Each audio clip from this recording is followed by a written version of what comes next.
So, the first thing we're going to talk about is controlling Chun-Li in the corner.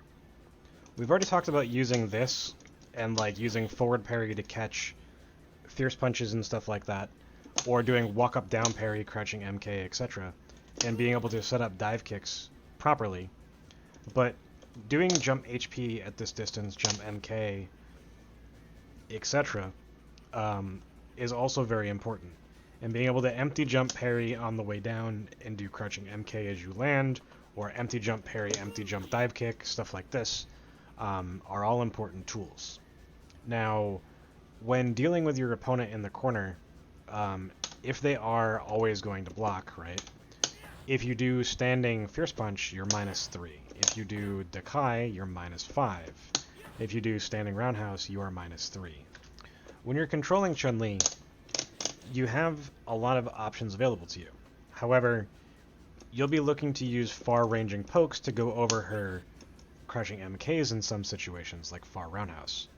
Now, far roundhouse on block is not punishable, and neither is far standing heavy punch, right?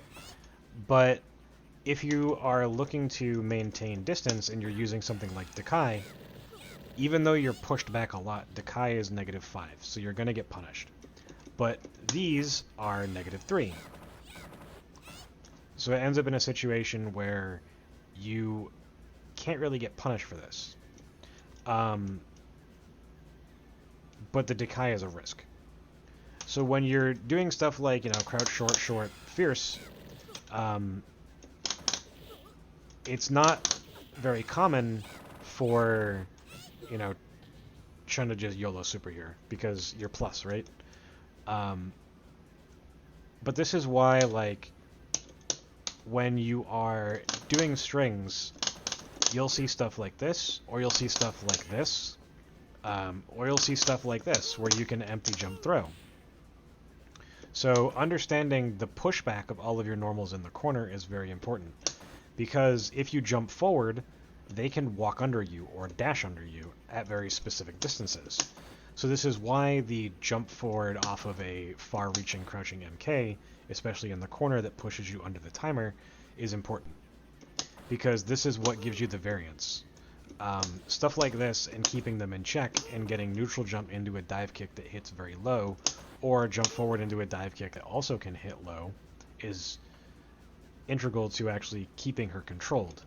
Because neutral jumping and parrying and neutral jumping and dive kicking or attacking as ways to stop her from, jumping out, early jump roundhouse or early jump fierce punch, as preemptive means of stopping her from doing her wall jump, are all super important. But because you don't have access to a lot of things from far away, other than like fierce punch and roundhouse as far as not being punishable, your choices are a little limited. Because like you can contest with far MP in some situations, or even far MK as far as keeping her controlled, but in a lot of situations you still have those inherent risks that you do from mid-screen, where all of these on parry can be swept, right? So it's a little weird to deal with. And also, if you're just doing too much goaltending, Chun-Li can just jump fierce fierce, or she can attempt to do jump stomp in situations when you're just empty jumping a lot, like doing empty jump into crouching medium kick or whatever, which is a very common tactic. So there's options that Chun-Li has where Yun would have the dive kick when he's in the corner, right, to get out or to manipulate space in different ways. Chun-Li doesn't really have that, but she has the wall jump. And when she wall jumps or she does the head stomp, or a combination of the two, it can be a little bit difficult to deal with. So from distances like this, if Chun-Li is going to try to go over you, you don't really have a whole lot of choices. You can try to contest her as she jumps over, but certain things are going to get hit by that stomp. Now, if you try to walk back to deal with this, you'll want to be blocking like we talked about earlier. But, you know, you can preemptively like jump roundhouse to deal with some of this stuff, unless she's doing like jump off the wall into fierce or something, right? But in these situations, you know, following her and then getting a Zempo as she lands is a viable option. And then you get your follow-up. But in most situations, you're going to want to be contesting with stuff like crouching MK, with stuff like far MP, which may trade. But in general, she's not always going to be getting this situation and going for the stomp. A lot of times they'll just jump to get out so that they can parry on the way down, rather than just, you know, committing to that stomp. It's not usually a good idea to hard commit unless you know the Yun is like jumping consistently at a specific timing, right? So more commonly, Chun-Li is going to jump over you in situations like this, where she's going to get the parry on the other side. Where, you know, she might parry this jump MK, or she might parry whatever. So being able to do something like this is very important. But also being able to do stuff like this to avoid her doing her jump fierce punch is also good. Because as I showed earlier, while it's inconsistent, her jumping over you and getting that parry can lead to some damage if she actually is successful with timing it correctly. Or if you give her a attack that will put her in a position where she can still hit you on the way down and combo when she lands. So while you might be able to do something like this, and you may be able to add layers like this, realistically, in these situations, you know, Chun-Li is going to be trying to jump out of the corner. So as you can see here, if you walk forward and you try to jump back, you're not guaranteed to actually be facing Chun-Li. So you actually have to walk forward and wait until she is all the way over your head before you will naturally go and look at her. And then you can jump forward. But to combat this, you can also just do jump back air TC. Or you can do neutral jump and then dive kick if they don't intentionally hard call out your decisions with, you know, stomp or jump HP.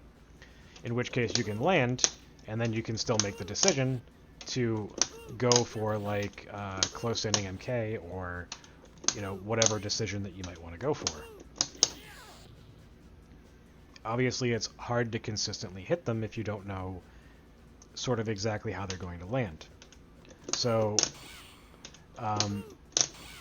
it is possible to get these dive kicks into another decision, but depending on how they're jumping off the wall, it is a little tricky. But being okay in this situation with crouching, if you know that they're going to jump, is very important, because that way they can't hit you with basically anything on the way down. And if they do and they hit you with the stomp, they're going to go flying the opposite direction. You don't want to give them the parry on the stomp exactly the same way that you don't want to give it to them in the mid-screen. So, you know, you can walk back and then walk forward, and then get the Zempo as they land like I showed before.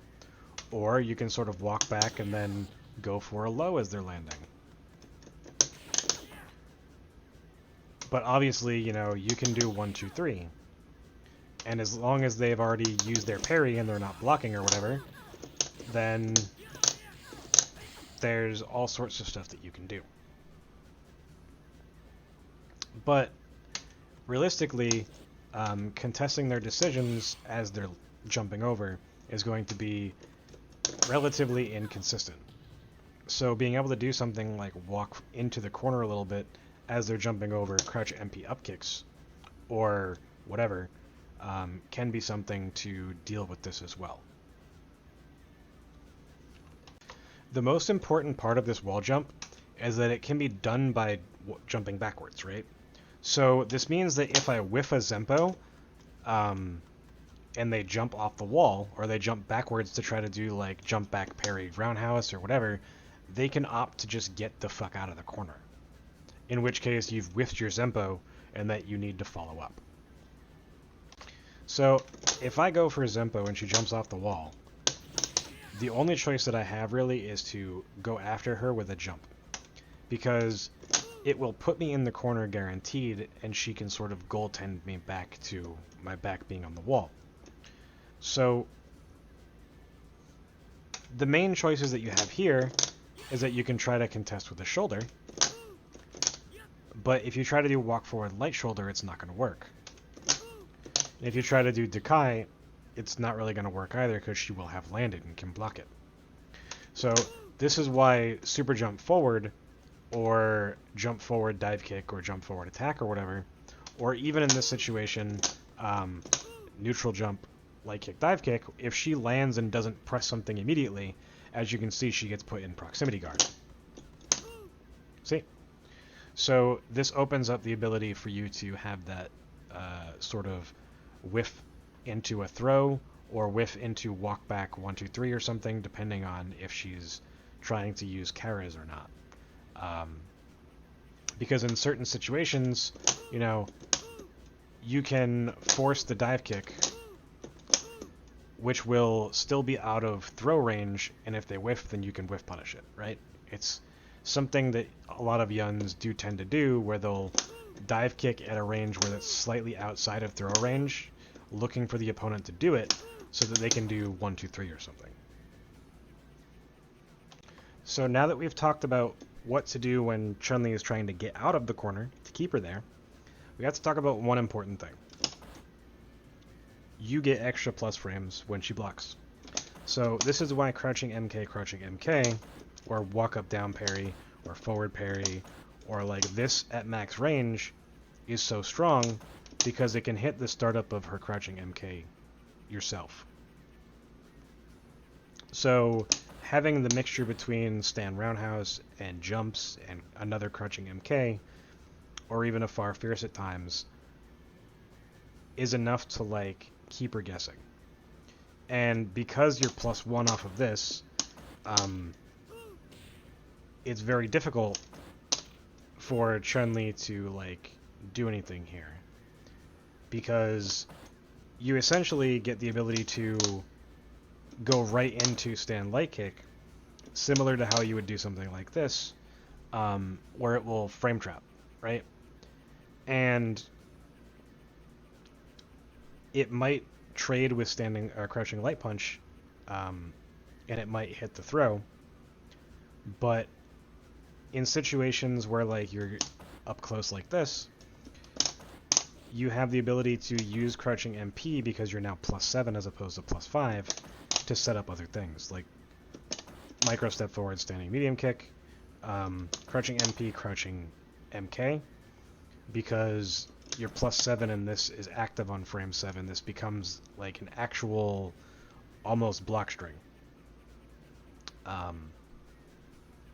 So you can use this as a block string essentially, and put yourself at the positions where like light kick, dive kick is good, or you end up getting these dive kicks that will hit and be positive enough that if they're blocked, then you can take advantage of this.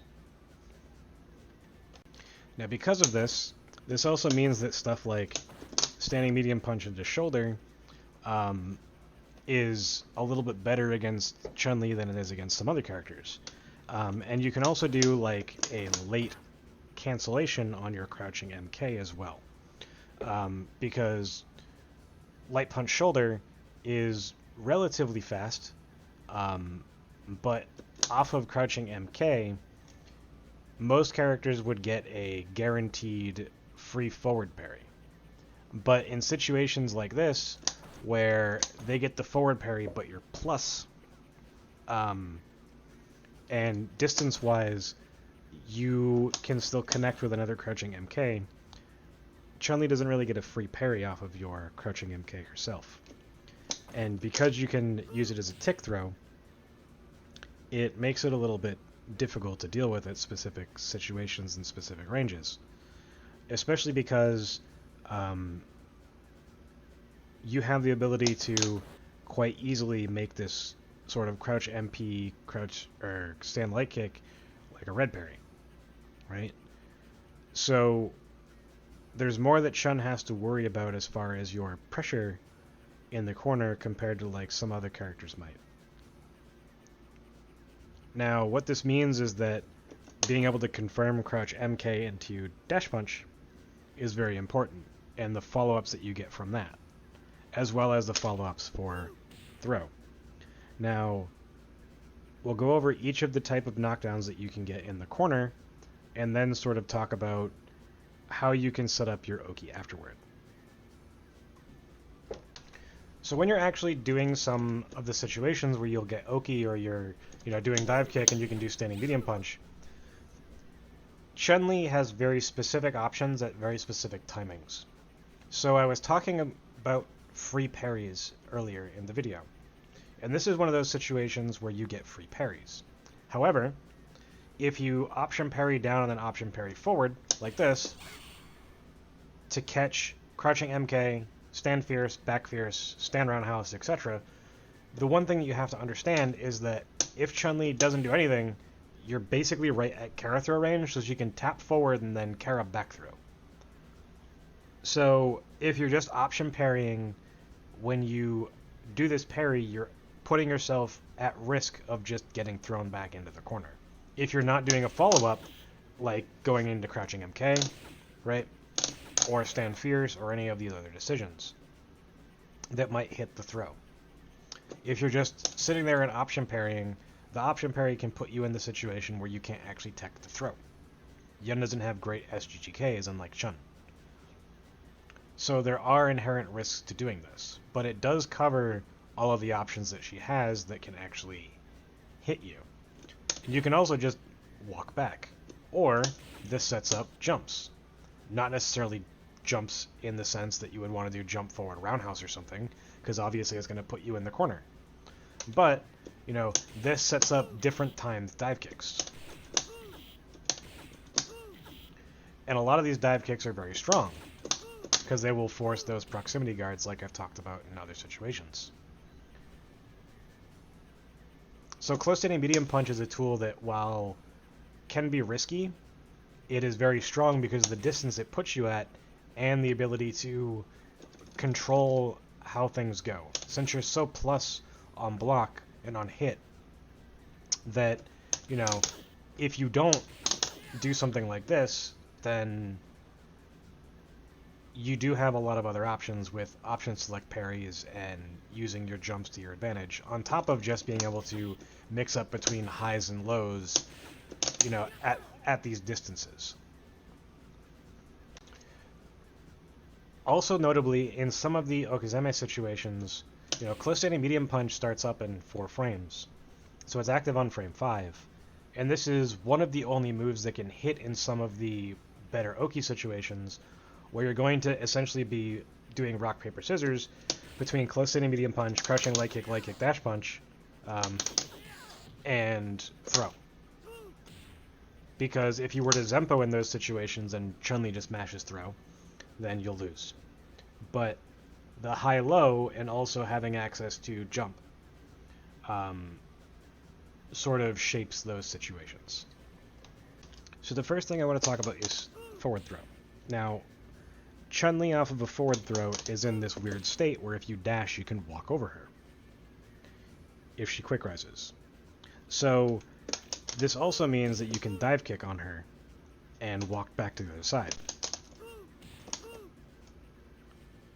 This is not something that's used all that often, but it is a great sort of left-right mix-up off of this. Now, this also means that for Chun-Li, quick rising off of a throw is kind of a stupid idea in a lot of cases, because this can devolve into I can whiff a button and go back to the front.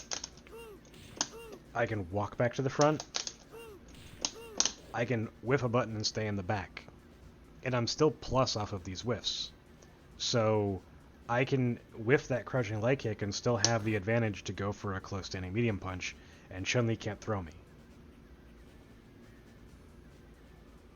So these sort of layered options exist off of throw. Now, the other important thing here is that if we dive kick, we're still plus 17. So if we medium kick, dive kick to stay in front, we are plus 19. So we can force rock, paper, scissors very easily off of this. Now this also means that we can also delay our jump after the fact. So if we delay our jump, we're looking to do things like re-dive kick, and we're looking to do things like cross Chun-Li up.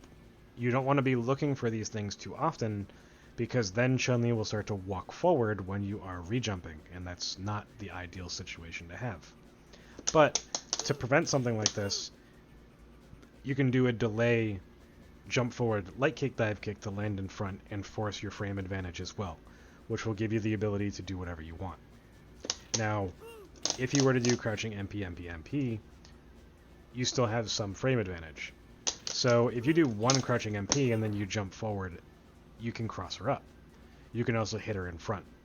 So this is why a lot of times you'll see jump forward and then an attack as they're getting up, right? Or you'll see jump forward, dive kick to hit in front, or you'll see jump forward and dive kick to hit behind, or whiff behind, because you can just whiff right behind her and make a decision as she's getting up as well. You don't need to go for the left-right situation. You can just jump forward and know that you're going to be behind her. Now, because there's a situation where you can actually cross her up if you walk forward, what you need to do here is you need to tap down to cancel your dash so that you stay in front. And even after whiffing that one standing medium punch, I'm still plus 7.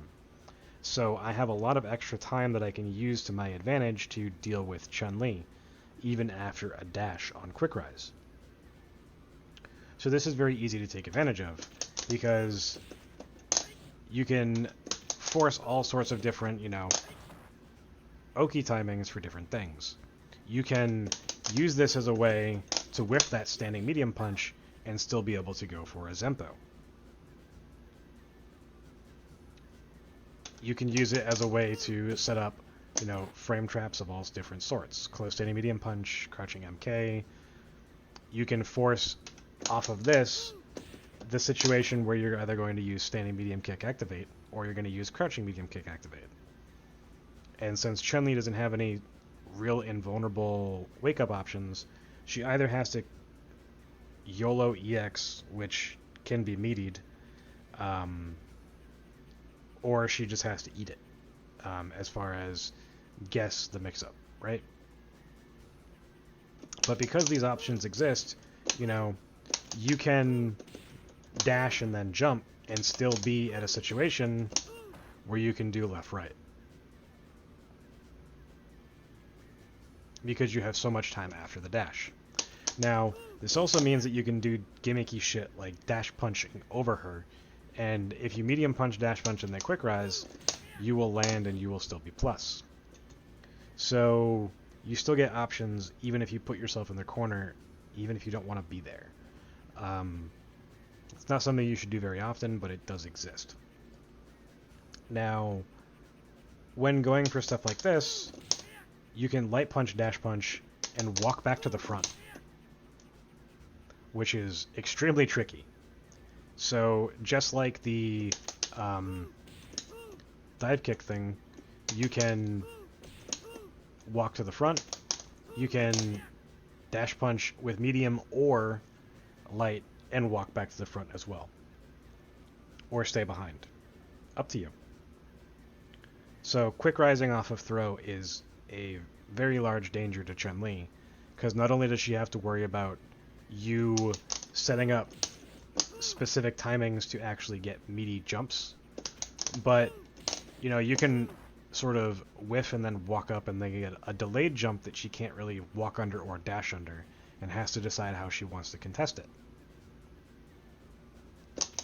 And at the same time, you can just neutral jump and use late jump HP, late jump roundhouse, etc., to force these situations as well.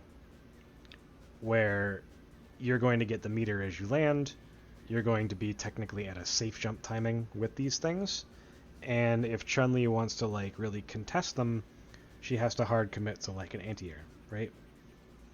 And in the same regard, you know, you can force dive kicks here by delaying that if she gets up, right, and I dive kick, she will end up forced to block, even if she is getting up and crouching. So when we force these situations where you can make her block as you're landing next to her, you can also make sure that you are walking back a step before you do your crouching MP, because this sets up potentially better dive kicks as well. And this also sets up the whiffs, right? So it's something that Chun-Li really has to be scared of, because you also have stuff like this. So it's one of those things where it's like the mid-screen sort of rock, paper, scissors of how does the Yun want to approach the jump in? And Chun-Li's just sort of stuck there. She has to make the decision on if she wants to just block, if she wants to go for the parry guard or guard parry guard or whatever sort of option select she decides to do as anti-jump, and pray for the best. And this is why taking advantage of players that like to parry with just empty jump throw, because you can walk back and then just jump forward and then throw, is a thing that exists. So same thing here is that you can dive kick and then still sort of get that meaty low, and then you can also get the meaty high with a far MP or a far HP or whatever. And it's not the best situation to be in, but you know, if you're jumping forward, you get that same situation as well, where you're able to get access to all of your meaty options. And because you have so much frame advantage, you can actually dive kick and then walk back, right? So being able to dive kick and then walk back, depending on what timing you're doing your dive kick, and still being out of Chun-Li's throw range is great. Because at this range, you can just tap forward, right? Walk forward and get that Kara throw. It's a little bit hard to do, but from this distance, where Chun-Li would Kara throw, you can get a essentially micro walk Kara throw by doing stand light kick into throw. And it will extend your range very slightly. But the range that you get is relatively small. Right? But the walking sort of extends that a little bit. Now, because you do have all these options to like double dive kick, you have the option to, you know, do these things. If you're going to re-jump though, you want to be doing it with jump forward light kick dive kick, because it sets up the spacing for different things. Right? Jump roundhouse, jump fierce, jump medium kick at different timings. And again, you can also use this as a way to just build bar, run away. But giving up this sort of an okie situation where you're guaranteed going to be plus is not a good decision in most cases, unless you are really conservative with how you want to gain your meter, so that you get a guaranteed activation and you don't give Chun-Li a guess to deal with it. Now the other thing that's important about this is that if you dash up and you activate, you're still very plus. You're like plus 12. So you can also activate and then walk up and then Kara forward HP to go to the other side. This is very gimmicky, and I don't suggest doing this very often. As you can see, you're 0 or potentially +1 when you do it. So if Chun-Li throws you, you're kind of screwed. Otherwise, the only thing that you can do is crouching light kick which is fast enough, and if she down parry throws, then your ass is in the corner, and you just wasted like a quarter of your Grenadian eating the throw. And then she gets Oki on you. So even though you have super priority from the activation, it's a very large risk to do something like this, unless you time it to actually hit her. And if you do that, then, well, realistically, it's just going to push her out of the corner. So it's a bad decision. So now we get to talk about Dash Punch. Dash Punch has 38 frames-ish of plus frames. Now, why this is important is because Dash Punch Dash is an option, and you're still plus 15. Now, Dash Punch and then Walk, obviously you have all 38 frames to get into a position that you want to be. But most commonly, you'll see stuff like Crouching MP, Crouching MP. Now, why something like this is bad, in my opinion, is because your frame advantage is plus 3. And this means that you have to do this as fast as possible to get even an advantage of plus 4. Now, one of the problems here is that if you're using a Light Punch, Dash Punch, if you don't have any influence after you land, Far MP comes out. Whereas if you do Medium Punch, you will get a close to any Medium Punch automatically. And this can get you into a situation where you're as high as plus 9 or plus 10. So it gives you a little bit more wiggle room as far as landing the actual meaty that you're looking for. And this makes situations where you're able to force a rock, paper, scissors between high-low throw a little bit more deadly. Because you have the ability to go for that Zempo, where the Zempo might grab the startup of their grab. Whereas if you're using Crouching MP, you may be able to make it plus 5, but your Zempo is going to be throwable. And obviously when you're doing these Zempos, if you're doing it at the proper time off of the close standing MP, it is still essentially frame perfect to like be able to throw them as a meaty throw, so to speak, right? Now, while that's inconsistent, the most important part here is that you can influence what happens after your Light Punch, Dash Punch to not get the Far MP. So you can still tap forward, essentially recovery cancel your Zesho as you land, and then be in range for close standing Medium Punch. And as you can see, I'm still plus 8. Which is more than enough to still do close standing Medium Kick, because this has, you know, I think it's active on frame 7 off the top of my head. No, it's active on frame 8, my bad. But yeah, when actually doing these things, you then get to threaten like activations off of both close standing Medium Kick and crouching Medium Kick. And this is very important, because you can also just raw activate and change the variations of how much time that you've actually used when you activate. So if I just raw activate here, it's almost an entire second where Chun-Li has to quick rise to get up. So it changes what options I have available to me in my Grenadian as far as how I need to adapt Zempo tension combos. So when going for these activations, doing them later means that you have access to, you know, essentially more consistent understanding of where you'll be in your Grenadian and what you have timing-wise to mix them up. And whenever you want to go for your Zempo, how to maximize the damage and the meter that you get from it. So the important thing here is all of our choices, right?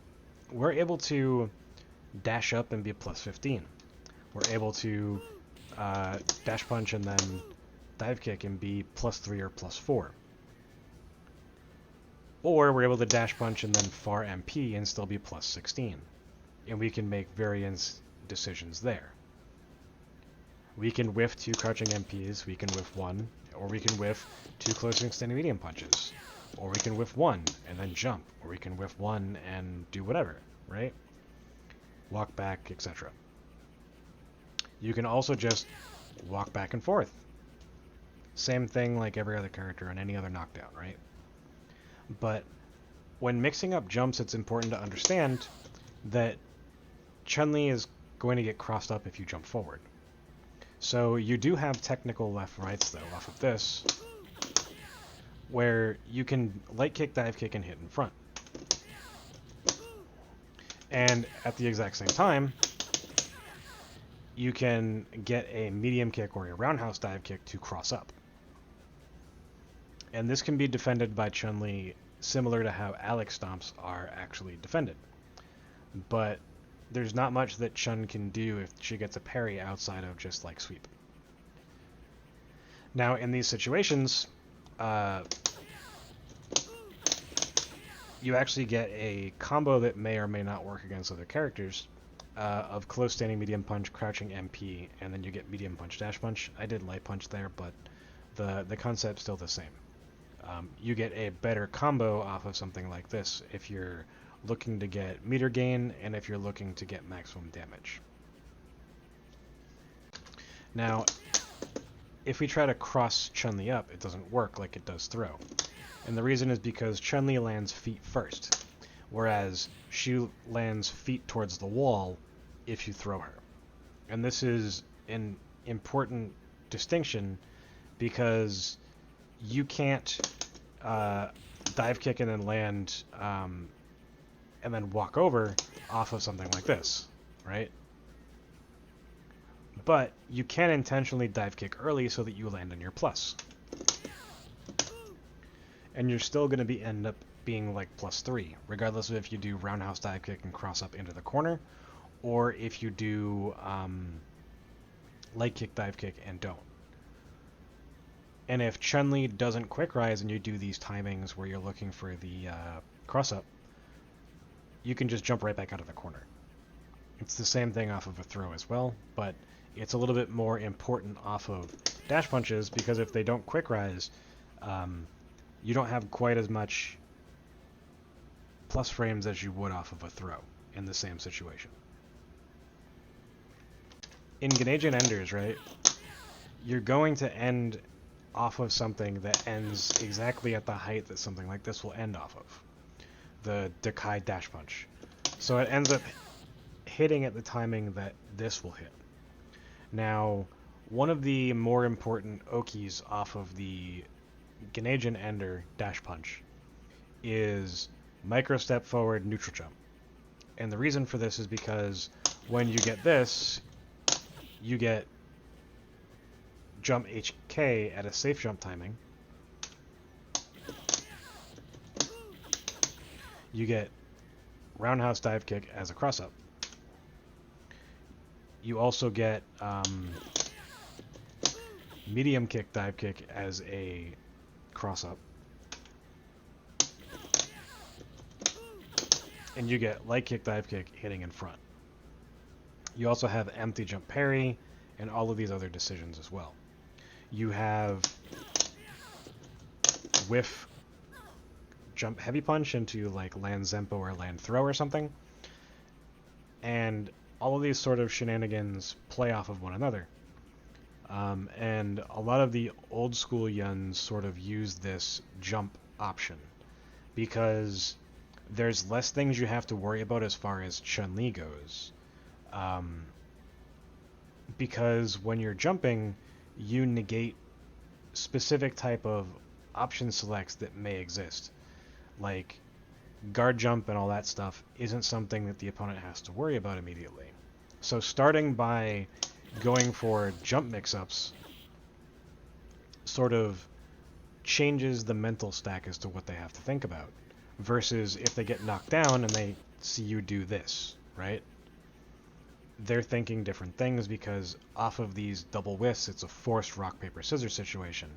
And this is something that players like Show prefer, where they're looking to maximize the amount of meter gain off of these whiffs, on top of just getting those rock, paper, scissors situations. But other players play it safer. You know, like Ushi might whiff once and then make a decision as Chun-Li is waking up, rather than whatever. Because players like Tominaga also do that, where they will make a delayed decision and not really give away what they're doing. Because I can do this and then I can walk away. Or I can do this and I can walk forward. Or I can do this and then jump. And while it is slightly risky to jump in this situation, I still have options available to me. But in these situations where you have the cross-ups and you have the sort of safe jump setups, there's not really much you have to worry about, because when you get these safe jump roundhouses and stuff, Chun-Li can't do anything other than like attempt to throw, really, and you can tech those. So it's one of those things where if you end up teching, you get pushed back here, and then you're back sort of in neutral, and it's sort of a net for you because you get to go back to controlling Chun at this sort of spacing. But in general, the choices off of this, getting something like short off of it is risky, right? So if you want to go for something like short, it's important that you're able to time when she's getting up based on the quick rise or not quick rise. And that's also another reason why players will do the whiff, or they will whiff once, because they want to see what the opponent is going to do quick rise or not, and then change what they're doing based on that timing. So one whiff gives a lot more variance, and it also lets you react to your opponent a little bit more consistently than whiffing twice. But twice does have the option of, or the benefit of, giving you more meter on whiff. Landing up kicks in general is hard, so the most realistic time is going to be off of Zempo with your back to the corner, and then you're either going to be doing walk forward, crouch medium punch, roundhouse up kicks, or some variant that ends in medium kick up kicks, like by doing 1-2 medium kick up kicks or something, right? Now, medium up kicks has more positive frames than roundhouse as Chun-Li is getting up. So in these situations, you can use double dives to set up slight frame advantage, where it can be a risk for Chun-Li to do things. And these double dives can also be varied in timing very slightly so that you hit them and you're able to cross up.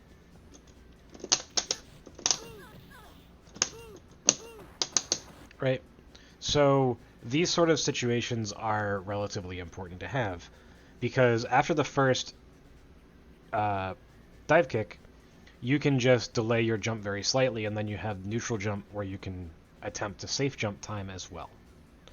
So while this isn't something that's very common, it is something that does exist. Because specifically when you have your back to the corner, you know, you might do something like this instead, because you'll get the decent oki off of the dash punch, and you get an absolute metric fuck ton of meter. So there's two more moves that can knock down in the corner: sweep and stand roundhouse.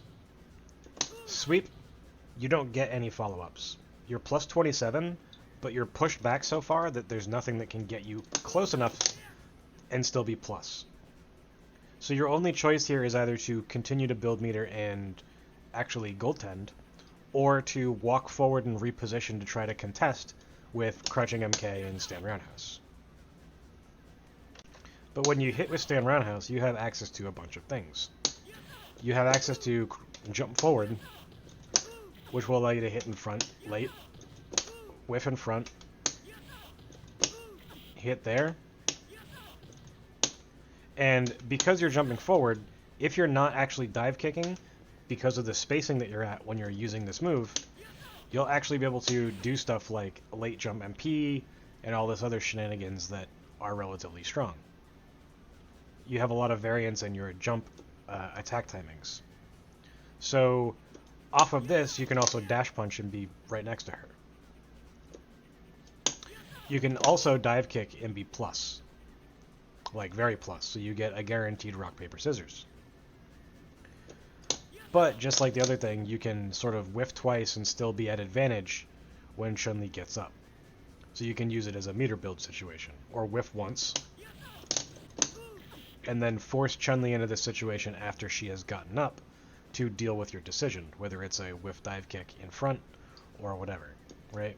Because if you do super jump, medium kick, dive kick, you're going to land in front, and it can cause proximity guard, which will let you go for that sort of throw mix-up, right? And worst case scenario is if she techs you, you're back here. But realistically, dashing in is also one of the better options, because even after a close standing medium punch, you still have +4 frame advantage. So anything that is active on frame 5 or earlier is good enough to do here. Unless you just delay and then you go for your meaty immediately without having to like whiff beforehand. The danger of this is that walking back out of range leaves you very susceptible to Kara throw if you're walking back too much. So actually going for the dash is just as bad as doing like a dash punch if you want to reposition backwards. It doesn't really make a whole lot of sense. Whereas you can just walk into range off of the stand roundhouse instead to get all of your different options to be available to you. So when you're doing knockdown situations, whether it's off of throw, dash punch, sweep, stand roundhouse, etc., jumping and putting yourself in a situation where you're going for left-right can be a very dangerous mix-up for both you and your opponent, obviously. If Chun-Li parries as you're hitting her here, as an example, she is not only going to be able to mash throw, but she can stand roundhouse or wait and crouching MK super, back fierce super, all these different things. Because these sort of dive kicks, if they get parried, are dangerous. So you have to be very thorough in your risk-reward analysis. Because if you're not going to get a Ganejin, off of something like this, then doing it doesn't really make a whole lot of sense. If you're forced to get another set play or another mix-up off of your decision, it's very risky to go for that cross-up. But in those situations where, you might whiff, you can intentionally whiff and then do your super jump cancel Zempo as you're landing. And get something like this to maximize your meter gain. Because doing anything other than throw or forward roundhouse or something as she gets up is extremely risky. So being able to force that situation, whether it's on an actual dive kick that crosses up in the corner or as a set play situation where she can parry it, it's a very strong option. But again, this is something that is very technical, and it's not something that most Yuns will have the ability to do, especially on demand. So when you are getting your knockdowns and you're going for these situations, you have to know what to expect if the opponent is quick rising or not. And if they're not quick rising, then you're going to end up in these situations where you're already on the ground. So you're giving up your Oki just to get back out of the corner and get safe. Staying in the corner here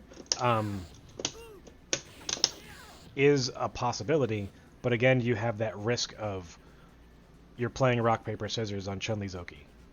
And if you're wrong, or if she guesses correctly, then you're in a very bad position.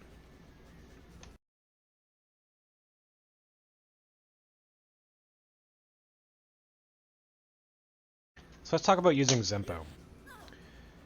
When you use Zempo against your opponent with their back to the corner, they leave the corner. So you have to have a good reason to put them in the middle of the stage. And regardless of what you do, they are going to the middle of the stage.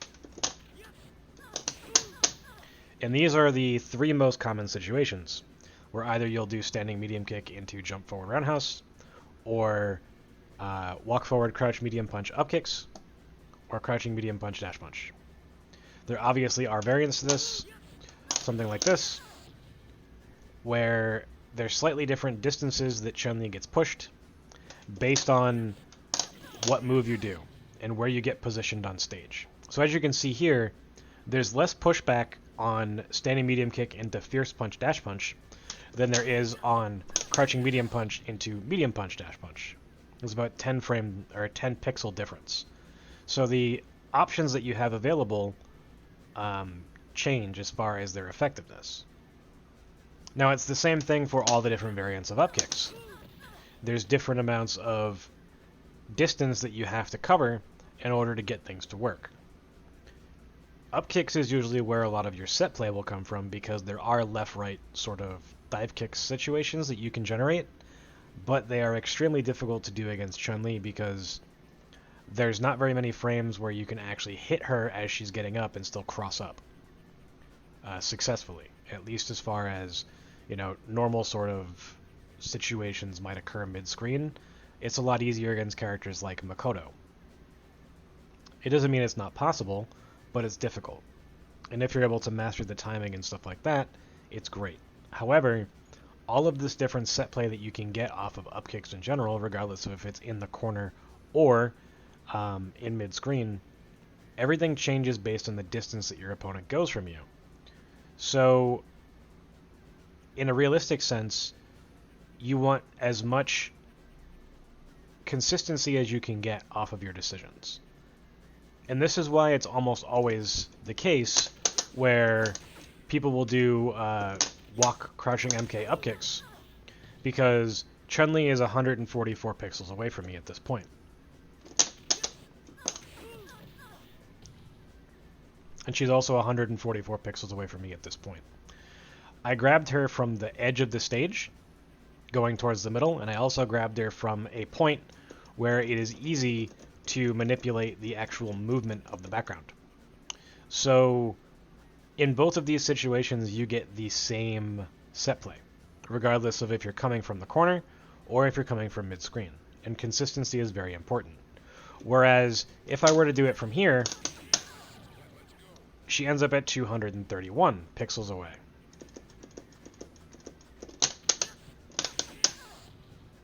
And it's 250 here. So there's a whole 20 pixel difference between you doing it mid-screen versus doing it in the corner. Now, this doesn't really affect a whole lot, because most of your set play does indeed come off of the up kick situations, whether it's using roundhouse or medium kick. But there are all of these different options, and we'll talk through each one and why you might use them. The first option we're going to talk about is this: close standing medium kick and then jump roundhouse. Now, it gives you 25 meter and you land in front of your opponent before they land. This is also a pseudo TDK, so Chun-Li cannot do any invulnerable moves. She doesn't even really have any invulnerable moves. The best thing that she can do is EX Bird, in which case you can still hit it.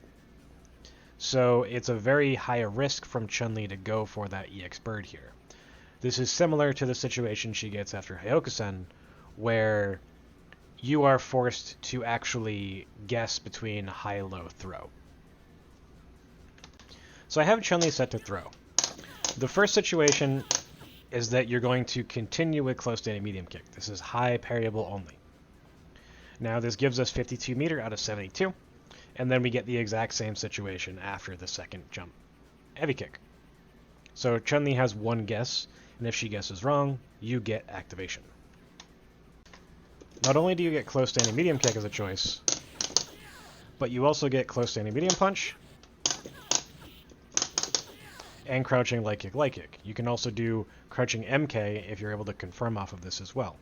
And these put you in similar positions where you're going to be gaining that meter and forcing another rock, paper, scissors. Obviously, off of the close standing medium kick, you can just sort of walk and try to throw. Now, the problem with this for Chun-Li is that you can walk forward and then you can walk back. And if you proximity guard this, you can punish with stand light kick dash punch. So it's very risky to just mash throw because you're opening yourself up to that high in close standing medium kick or close standing medium punch or the low, right? So in most of these situations, Chun-Li is going to block. And when she's blocking, she's open to Zempo.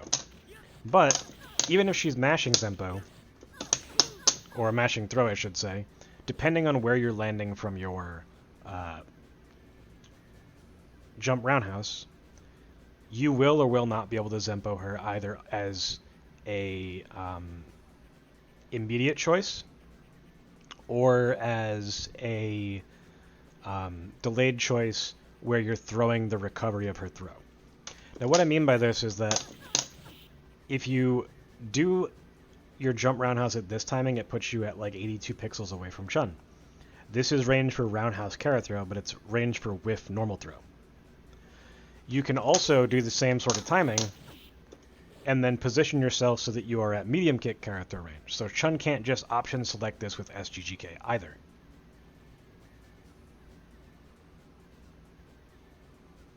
And because of the variance in the spacing, you have a lot of options available to you. But because just this opens up, you know,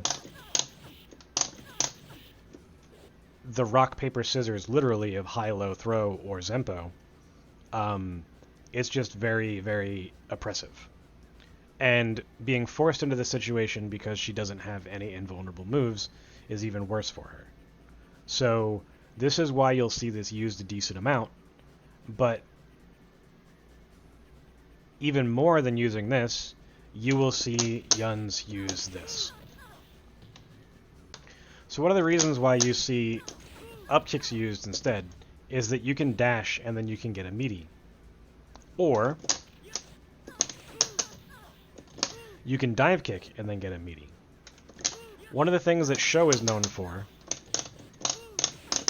is something like this, where it's a set play where if Chun-Li tries to throw you as you land, you are plus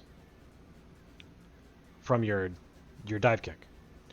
And in these situations, it is risky to go for that throw if, you know, Yun is going for a close standing medium punch or a crouching light kick, light kick. Those are his two fastest moves, but those are the only moves that work here. If Yun tries to do close standing medium kick, close standing fierce punch, crouching medium kick, etc., they will all get thrown. And this is why a lot of the cases after this up kicks, Chun-Li will just be mashing throw.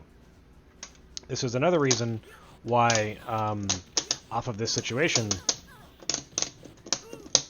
you would use something like Super Jump Cancel Zempo if they have the knowledge that you're going to be looking for something like this, etc. But this situation is also privy to Chun-Li can just not ever quick rise. One of the reasons why Chuns will stay on the ground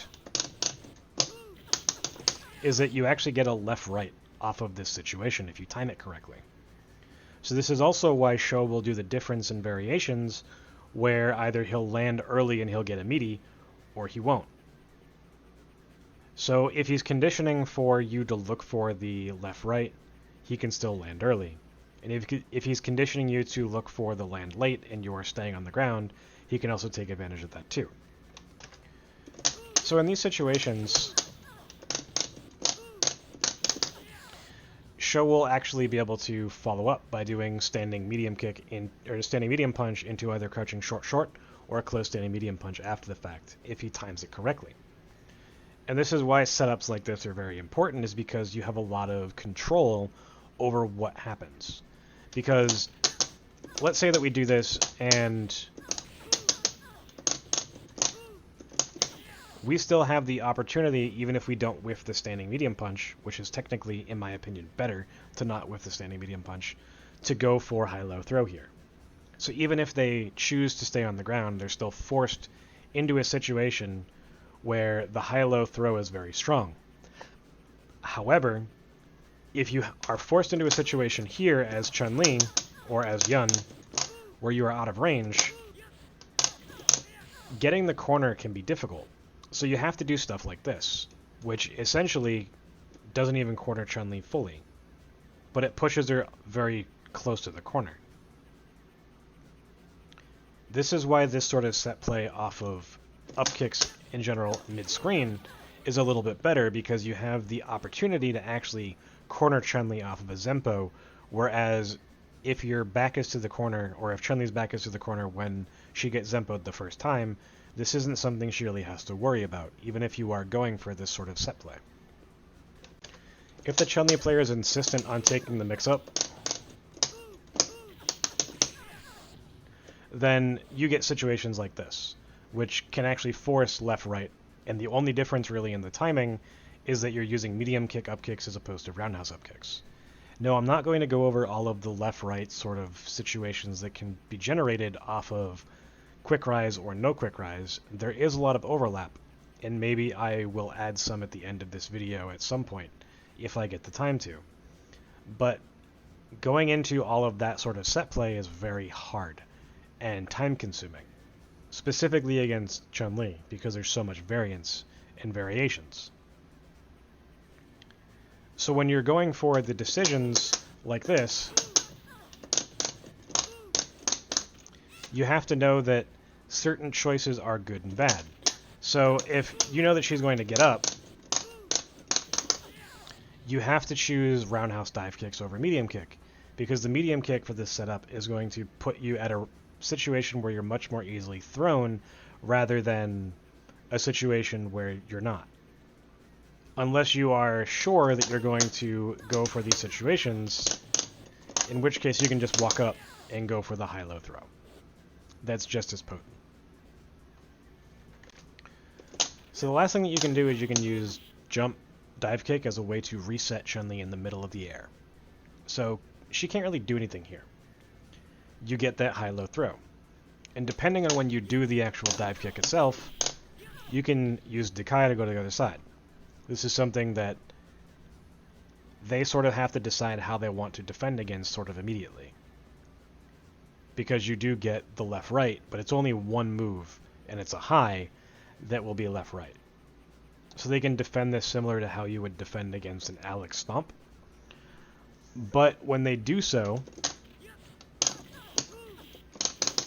they still open themselves up to crouch short short or crouch medium kick. You still have access to close standing medium kick, but getting the follow-up isn't always as simple. But because she has such a long time to land, you get access to something else that you don't get access to off of the other situations, and that's universal overhead. So they have to worry about left, right, they have to worry about universal overhead, and they have to worry about lows. As well as you just being able to manipulate the space that you're standing at as you're landing. So you get to choose what type of throw they would need to carry with as well. Just like the jump roundhouse situation. And the last thing is air target combo, which forces a true left-right. Your advantage is a little bit less. So this means you're basically forced to use standing medium punch or crouching light kick as Chun-Li lands. But you do get the left-right, and you get the high-low, and you get the throw. And this is dependent on when you actually do your target combo. So you can time it in different ways so that you can actually get the walkthrough. And even if you're timing it at this timing, you can stay in the front as well if you so choose. So there's a lot of things that Chun-Li needs to react to depending on what type of follow-up you do off of that close standing medium kick. So you can also do something like this as well. Right? There's a lot of ways that you can loop this situation that is not beneficial for her. And because you have such variance in the tools that you're using as to what options are available afterward, whether you can go left or right, you always have high-low throw. You also have the option to do 1, 2, 3 dash punch as a walk-up. And why this is important is that there's actually a left-right off of this from the corner if you use medium punch dash punch rather than using heavy punch. And the reason why this is important is because the spacing that you get from this versus the spacing that you get from walking up into a situation where there's going to be less pushback means that you can position Chun-Li so that the left-right exists.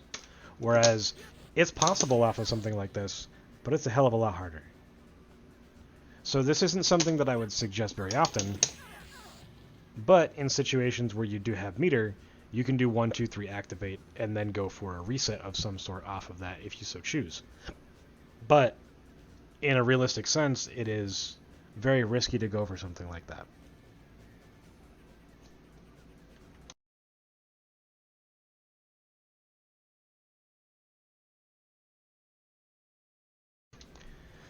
Set play and Oki mid-screen is very different. As an example, in the corner, you can dive kick and be plus enough that you can threaten with close standing medium punch or crouching short. In mid-screen, if we try to do our furthest dive kick that gets us as close to Chun as possible, we're only +1. So we don't actually get anything for this situation, making dive kick relatively bad. This means that we have to change our dive kicks to be either forcing whiffs or forcing hits at different heights and different timings. This also opens up stuff like different jump-ins. So you can do early jump medium kick, late jump roundhouse, all these different things as well. But the main problem with actual mid-screen stuff is that it is so variable. Spacings change a lot. So as you can see here, my back is to the corner. If I were to do 1, 2, 3 light punch dash punch, I'm at 270 pixels away from Chun-Li. If I walk to this board and I do it again, I'm 235 pixels away. So this changes a lot. This means that certain situations where you might have a left-right, that dive kick will no longer hit Chun-Li and it will perfectly whiff through her body. This is why people will use this setup against Chun more often than not off of a Zempo, is because you get that guaranteed 143, 144 spacing variance. There's not a lot of variance from it. Whereas if you were to do Zempo here and do 1, 2, 3 dash punch, it is 241 pixels.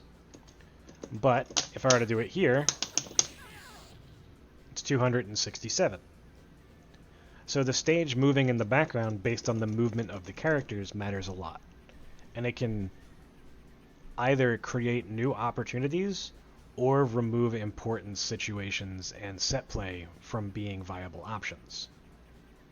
This is why most of the time you'll see the most basic decisions possible off of these knockdowns, because set play is so variable that if you're not sure exactly where you are on the stage and how far away they're going to be, you won't get consistent left-right sort of mix-ups. And that's why, for the most part, people will go for safe setups. So in these situations, they might dive kick to reposition rather than actually going for jumping in and hitting the opponent. Because repositioning and then being able to walk forward dive kick and still be plus is very strong. And it threatens different things. Whereas just doing 1, 2, 3 dash punch and then YOLO, while yeah, it's great, you get a lot of meter and you can get the corner, there is inherent risk to that. If you get parried, well, then you could be cornered. So there is high risk, high reward for these sort of mid-screen things. Because while you can't get the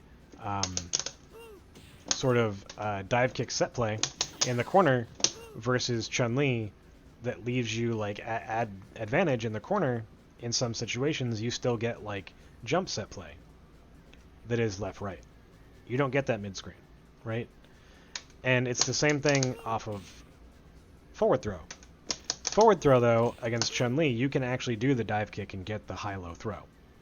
So this is why this is one of the more common situations that you'll see off of a throw into mid-screen, is because the distancing that you get is basically the same regardless. And you get the same positive frames as you're landing next to Chun-Li, and now she has to guess. So Chun-Li's in a position where if she gets knocked down, she will pull the stage. And in these situations,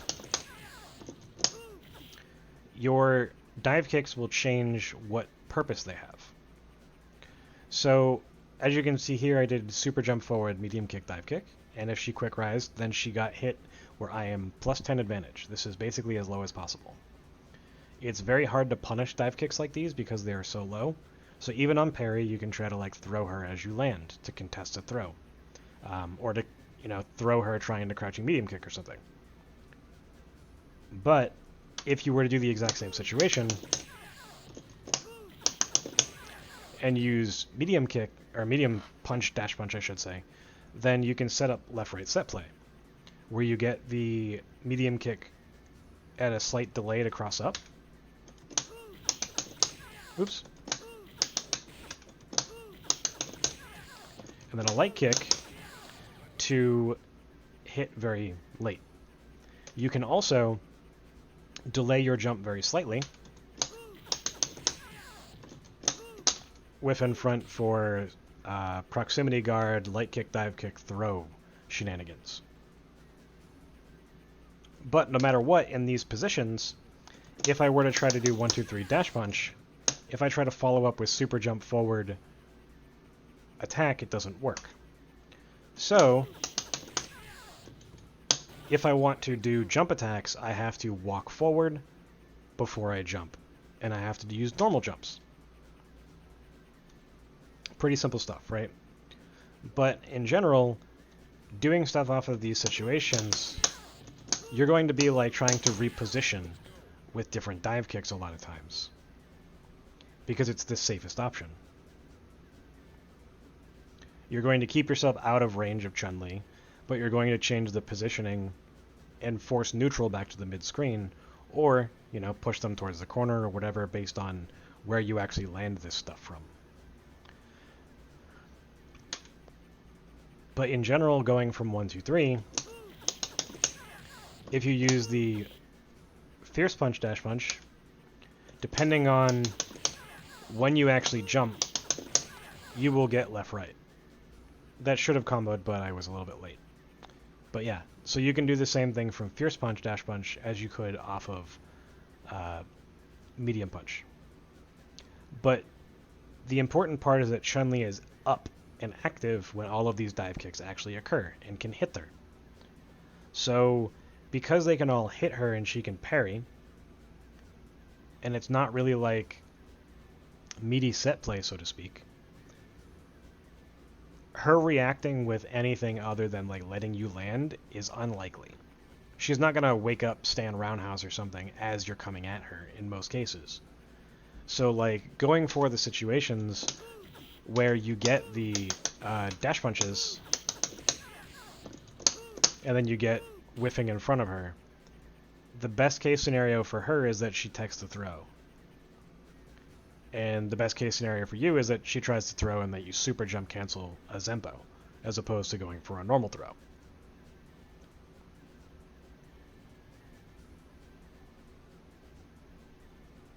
But in the same vein, because you have access to different types of jump-ins by walking forward, it makes it a little bit easier to opt to go for something like this. Where if you're going for the light punch, dash punch, you hit at different advantages. So if they block this, you are now in a position where you can get 1, 2, 3 frame trap if they try to throw. But, at the same time, you can also dive kick so that it whiffs. And you can dive kick so that it makes a bad dive kick.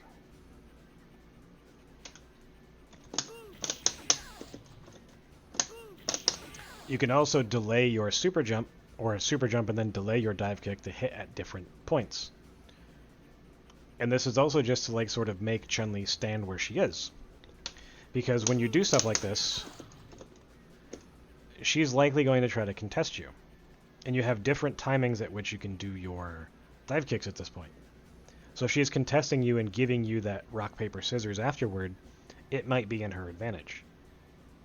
So you have to be very careful when going for these super jump dive kicks that will actually give you advantageous block.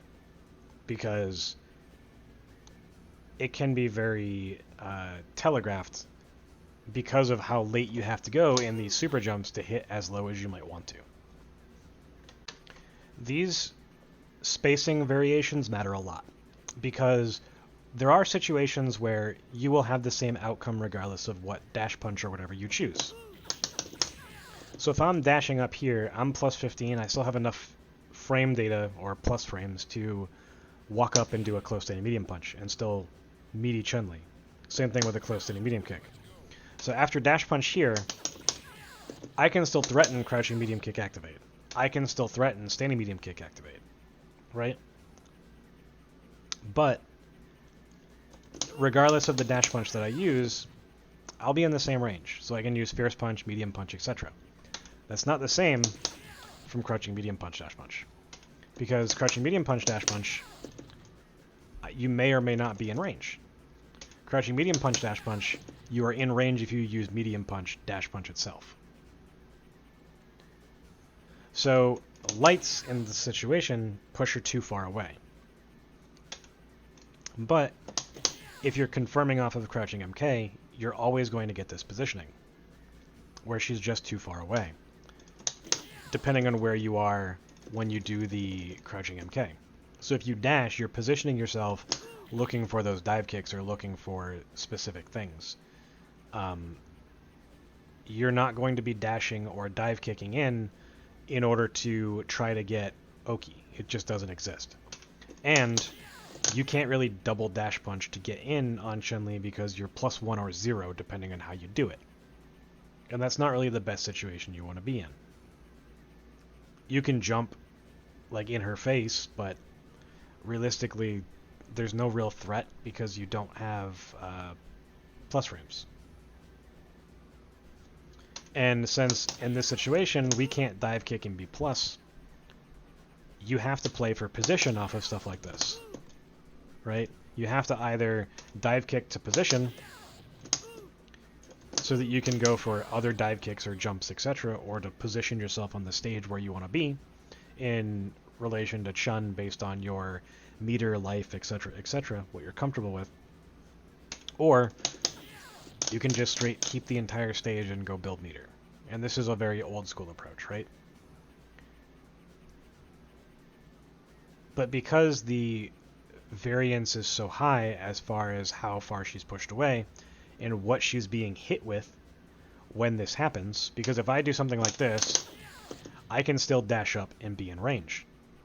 If I'm at close standing medium punch and I do this, I'm in range. So dive kicking in to stand light kick dash punch, again, that dash works fine. You just have to know what you're actually getting this dash punch off of as far as being able to get rock, paper, scissors situations or how to approach repositioning. Because if that dash gets you in position to actually be in her face, then you might have to walk forward or you might have to dive kick to reposition to where you want to be. Forward throws are basically the same sort of distancing regardless of where on the stage you do them. Because if I'm here and I'm under the timer and I throw her and I end up at 327 and then I go back to the corner, I forward throw her, we end up at 327. So the set play and the options that you have after this are the same regardless of if you do it mid-screen or not. It's the same thing for back throw. The only difference though is that back throw, you'll have less pushback based on how close you are to the corner. So back throw does put it at 327, and if you're true mid-screen, back throw will also put it at as high of a number as possible before the opponent hits their back to the wall. The first thing we're going to talk about is jumps. So if we do immediate roundhouse dive kick, or off of a super jump, we are plus 16, plus 15, plus 14-ish range. So you get a lot of choices as far as your Oki goes. You get your rock, paper, scissors. Same thing for medium kick, dive kick. And if you delay the medium kick, dive kick just a little more, you can make it so that you can force them to very late decide what they're going to do. Because this is active on frame 8, you being plus 7 means that it will hit their throw attempt. So they have to sort of SGGK in that position. And a delayed reaction is usually better from your point of view. Now, you can also just raw jump and hit the opponent. But in order to do that, you need to slightly delay your jump. But the options that you have off of this delayed jump aren't just hitting them with attacks. You can also hit them with dive kicks, which will hit them as low as possible, and it's going to be very difficult to actually parry and punish these. So they are very strong. However, these exact same delays can force super jump, medium kick, dive kick to whiff and cause proximity guard, which is another strong option, because obviously you can try to throw them as you're landing. But in general, your jumps can also be used to reposition, and this is something that is great. But even though you can jump, you can also just build meter, right? So the last thing that you can really do is incorporate multiple dive kicks to set up different things. So this sort of a dive kick might force them to go into proximity guard. This dive kick hits as low as possible. So there's a lot of variance as far as what you can do, but Chun-Li can act on the second dive kick, no matter what you do. And because of that, we have dash into dive kicks, normal jump. We also have dash, normal jump, attack. And then we have dash, super jump, light kick, dive kick. And if you do this correctly, oops, you will end up hitting her as low as possible for a combo. There we go. And this can be very tricky because when you do this, you can also do it a little bit earlier as opposed to the delayed one that's necessary to hit her in order to get a whiff and then you get your throw. So continuing using dashing, you can immediately super jump afterward, and if they're quick rising, you will get a whiff in front, which forces proximity guard if you use immediate light dive kick, versus if you do the delay, which will hit them as low as possible. And then you can also immediately do medium kick, dive kick, which hits at +9, but because it hits at +9, you can't get 1, 2, 3. So you're forced to do this as your follow-up, crouching medium punch, stand light kick, dash punch. Now, if you try to do roundhouse dive kick, it is inconsistent, but it can cross up like this. And you're also going to get situations when going for this where you're going to whiff through her. However, if you do get this whiff through her, it's not the worst thing in the world, because even though you are a little bit negative, she's not in range to actually contest anything. She has to Kara throw as you're landing to really do anything here. And depending on how you do your dive kick, you could land a little bit closer or a little bit further. So she'll have to know how far away you're going to be, and she'll have to know which Kara she has to do, medium kick or roundhouse. Another important tool is that mid-screen, you can double dash, because you're still going to be plus as you actually get up next to her. So let's set her to throw, just to be sure about this. Yep. Close standing medium kick, though, doesn't work. Even if I crouch cancel the dash, it doesn't work. So off of double dash, you have standing medium punch, and you're going to have crouching light kick. Or you can super jump cancel Zempo if you have the balls. Oops.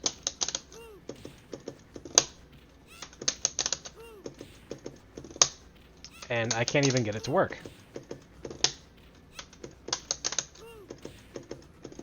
There we go. So, while I'm showing that it's very inconsistent, it is technically an option. I wouldn't ever suggest really trying it, but if your opponent is consistently throwing here when they shouldn't be because you get close to any medium punch, crouching light kick sort of mix-ups, it's sort of on you to pick up on that, right? And you can also just double dash and then jump and sort of make a decision on how you want to approach it afterward, but you do run the risk of Chun-Li waking up and being able to walk under you. And after these sort of throws, going into mid-screen like this, you're going to essentially almost put yourself in the corner if she does either dash under you or walk under you. So it's a risky choice, but it is available. So now I want to talk about Stand Roundhouse. Stand Roundhouse is a decent counterpoke tool for Chuns that like to use crouching MK a lot in mid-screen. And it's one of those things where the knockdowns that you get aren't great. And what I mean by this is that if you're in a situation where like you've just gotten out of the corner or your back is to the corner and Chun-Li gets hit, it pushes her all the way across the stage, which is good if you're mid-screen because, you know, then if you follow up, Chun-Li is essentially cornered. The problem with it is that if you dive kick, you're out of range, and you're also negative. So, if you want to hit her, you have to dash and then dive kick, but she is fully active. Now, you can dash punch, you're only +3, and the only choices that you have here are to go for crouching MK or neutral jump. And neutral jump at this spacing sort of can be dealt with back fierce or sweep or something if you're opting to dive kick, but the dive kicks are very strong. Now, because Chun-Li has the ability to reposition, if you dive kick into her as she's walking forward, it will end up being a bad dive kick. So, in general, jumps off of this are not great, because if you dash and then you super jump, you go over her, so you can't threaten with actual normal jump attacks. Right? The only thing that we can possibly hit her with is jumping medium kick. And this is the best thing that can possibly happen. So the only air mix that you have is empty jump nothing, empty jump dive kick that hits low, empty jump dive kick that whiffs, right?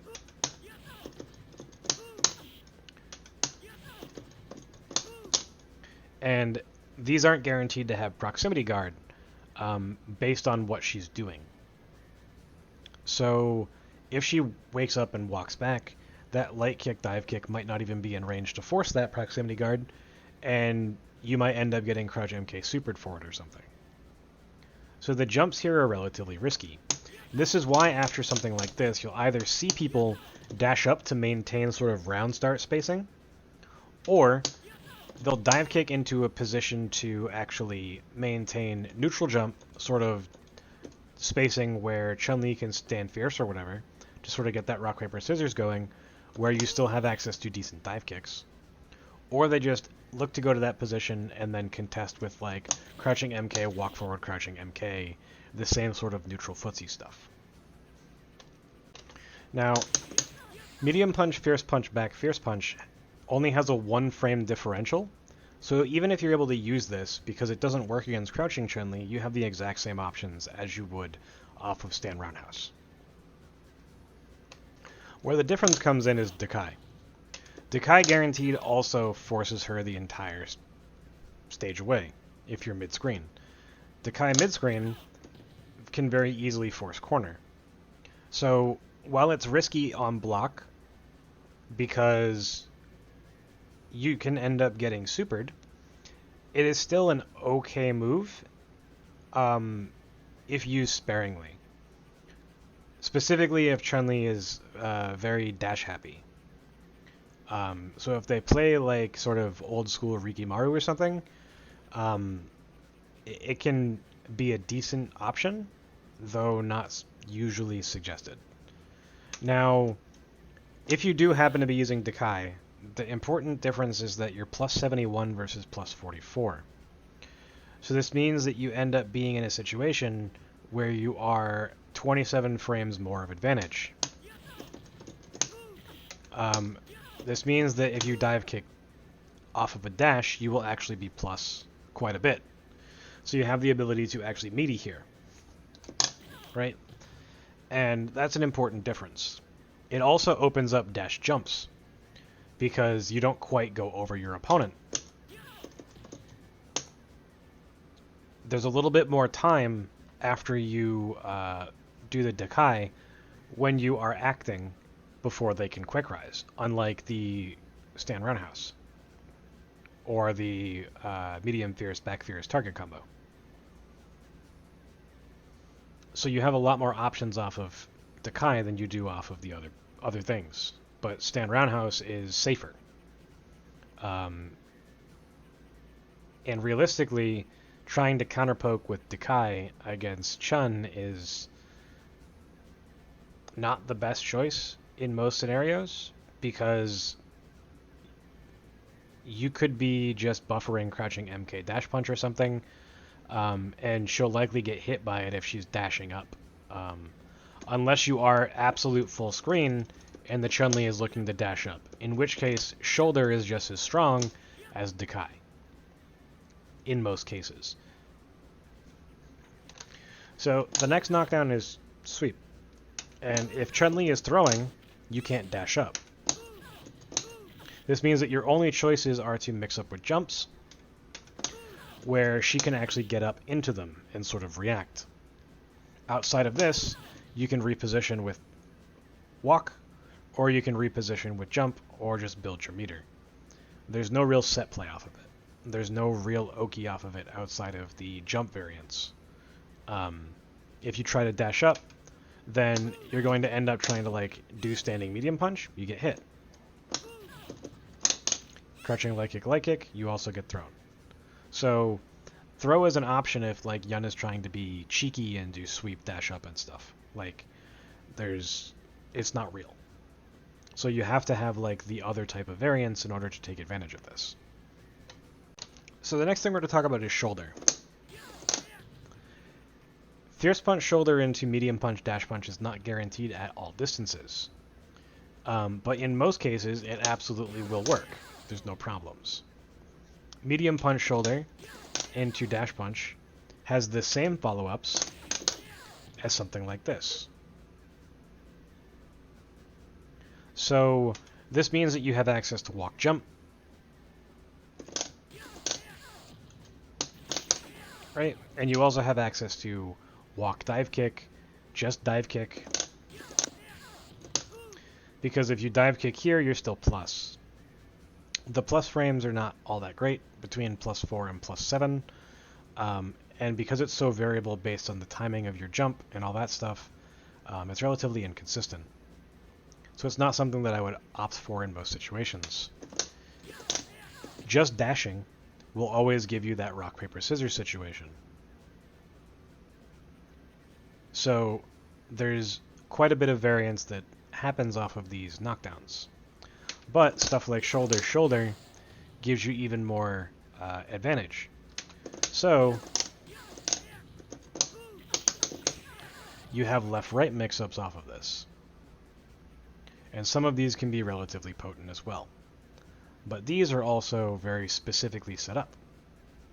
So it also depends on if your opponent is getting up with a quick rise or not. Because if they're not quick rising, you know, obviously dash jump and all this stuff is not going to work at all. You're just going to go right over them. So being able to do stuff like dash and then see if they're quick rising and then make a decision, or doing a dive kick that will technically not be the worst thing or give you a potential follow-up, is still a good choice.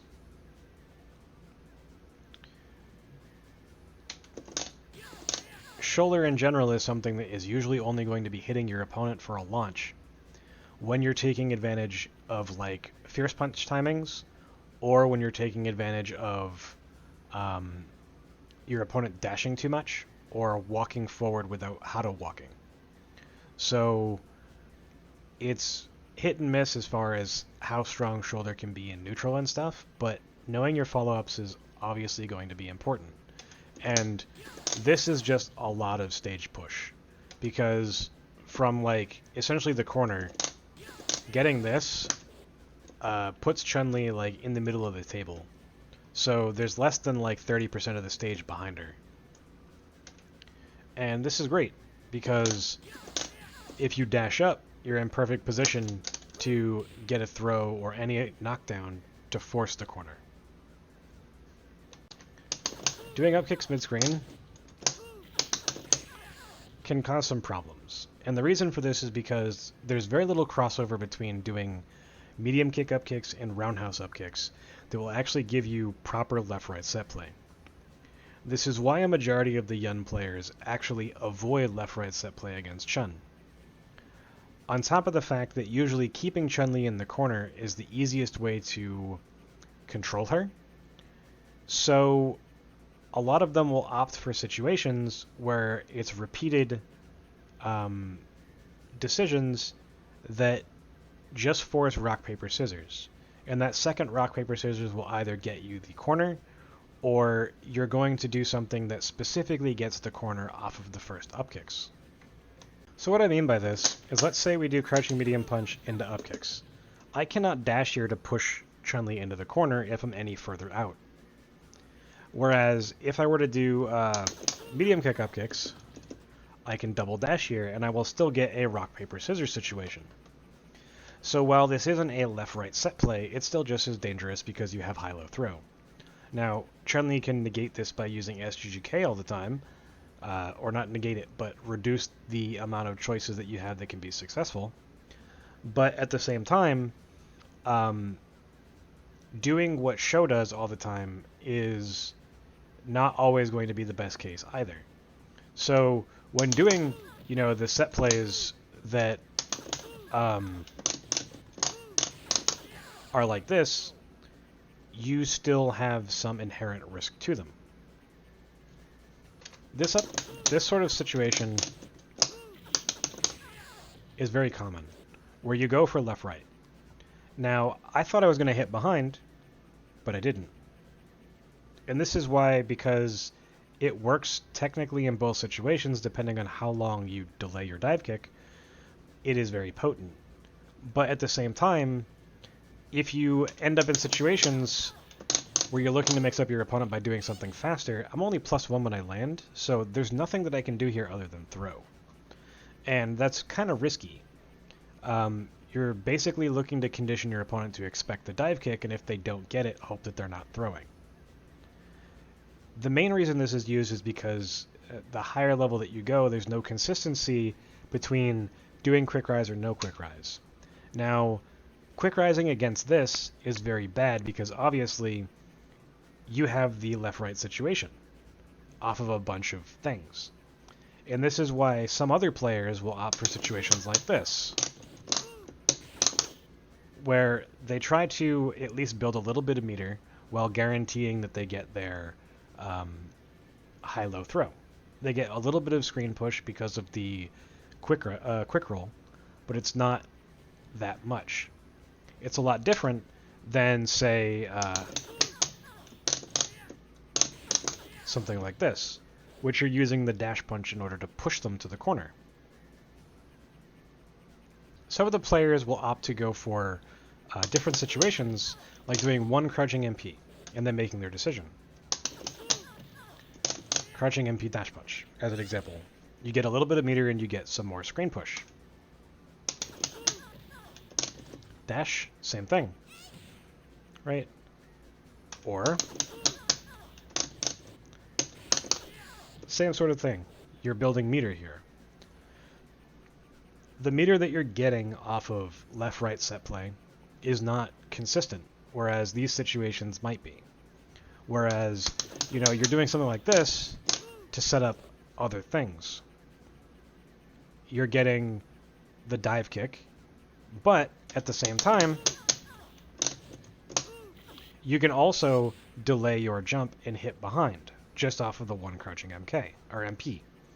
So while the set play that Show does is very potent, because of that inconsistency of if they quick rise or not, and how it can be adapted to after the fact,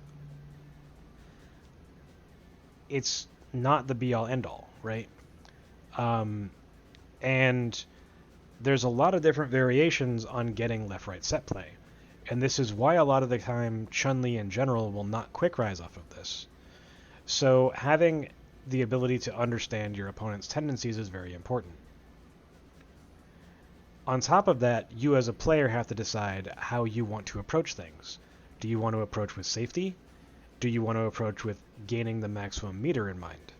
Because you will get the maximum amount of meter on success with your left-right set play consistently. You won't on normal sort of Oki situations, right? Because that left-right set play will go right into 1-2-3 dash punch, 1-2-3 shoulder activate, all these different things. But safety in your normal Oki is underrated, while also being able to adapt your decisions and showing your opponent tendencies that can be changed easily is also something that a lot of people don't put faith in. So being able to do that one crouching MP and then making your dive kick cross up, or being able to do one crouching MP and then getting a dive kick so that you can Zempo, or doing any other of the plethora of options that you would get on a normal Ogi situation. And still, you can just whiff twice to build meter and then jump and make them guess what's going to happen. Is he going to whiff dive kick in front of me? Is he going to attempt to attack me? At what point is he going to attack me? Is he going to dive kick and try to get a frame trap 1-2-3?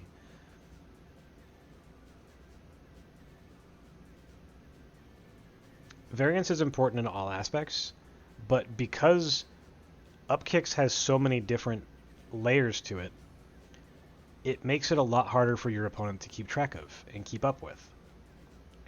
So the same sort of thing is very important, where you're only really going for one or two options, so that your opponent has to guess in sort of a linear manner, and so that you're just tweaking your setup just enough to keep them on their toes.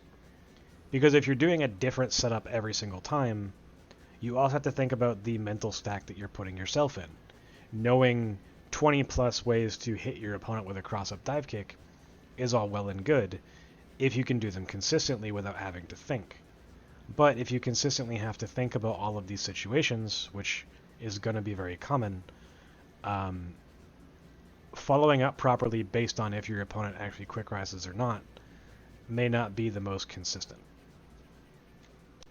So against most characters, I have been working on a list of, set play Oki over time, and none of them are complete. But I will showcase some of the left-right stuff that exists off of upkicks mid-screen, just to give you some ideas on how these things can work.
So normally Show's setup is done off of a roundhouse up kicks. However, if you do it off of medium kick up kicks, you get left right depending on if you do roundhouse dive kick or if you do medium kick dive kick.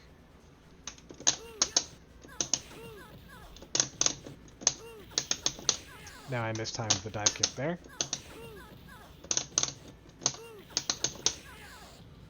But there we go.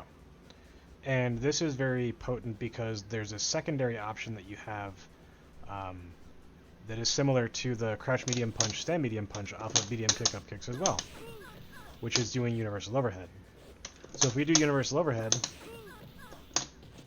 and then we do dive kick jump, or jump dive kick immediately after, you are between +5 and +9 depending on how optimally you crouch cancel your landing from up kicks. Now what I mean by this is that if we do our dive kick here, and then we're able to instantaneously do standing medium kick on landing, even though Chun-Li is trying to throw us, we will be able to get it, because we are meaty enough. In most situations, this would not be the case, because if you delay it even just a little bit, you're going to be like +3 to +5, but both of those will still allow standing medium punch and crouching light kick to work, just like the Show set play. However, to me, the Show set play actually has a lot less leniency as far as your timing goes. So if you're conditioning your opponent, you want to be conditioning them with a set play that will actually give them less options, whether or not you go for the situation that will allow for cross-up or not. Because in this exact same situation, as long as we take a step forward, oops, this will allow us to cross up and combo. And it will allow us to hit in front as well. And you can also sort of get this pseudo left-right off of medium kick where sometimes it crosses up and sometimes it doesn't.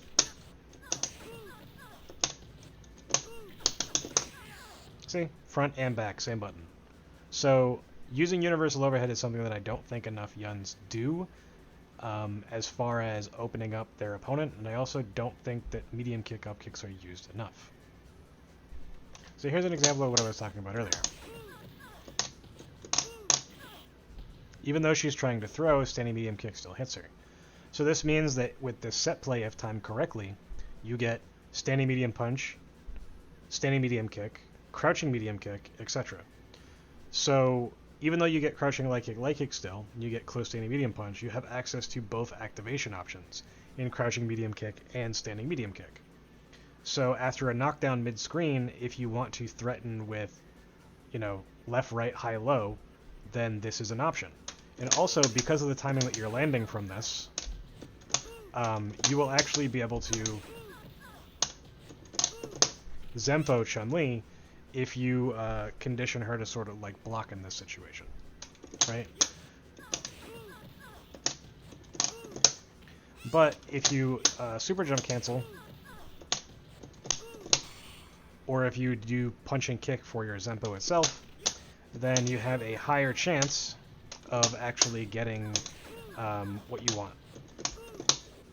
Oh, super jump canceled the palm instead. There we go. And realistically, Chun-Li is not going to be throwing there all that often because you are plus. So it is a very large risk for Chun-Li to do that. And the Zempo is a lot easier to do. So if we set her to not do this,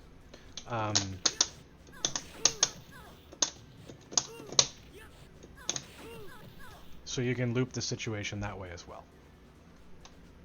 This situation is one of the only situations as well mid-screen that will allow for left-right even after they do not quick rise. So the layers on this are a little bit better because you can force high-low, you can force throw as you're landing at plus frames. You can also go for other set plays like universal overhead, walk forward universal overhead, which will allow you to do 1, 2, 3, and some other things as well. So realistically, in a sense, this sort of set play is king, in my opinion, because if you're doing universal overhead, yes, it shows setup, but the opponent doesn't know what your setup is going to be. And again, if you're doing light kick, dive kick instead of medium kick, dive kick so that you stay in front, you still get high-low throw at meaty timing as well. This set play, to me, is so great because if you go for the dive kicks that would normally cross up,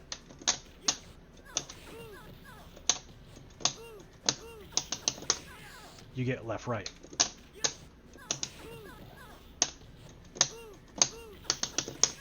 Just by changing the dive kick that you use.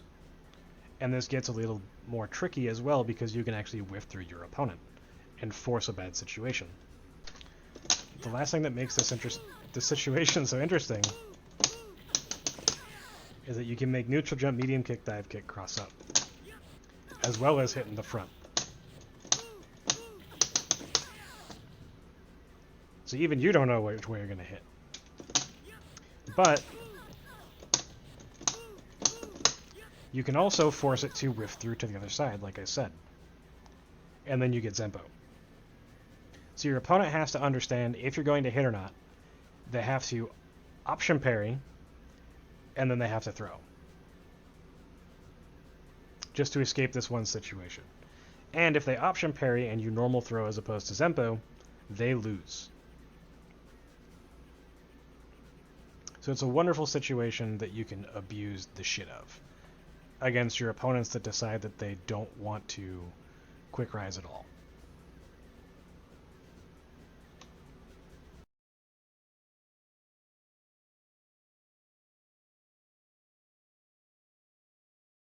Normally, crouch tech is down back, light punch, light kick, and a crouching jab comes out.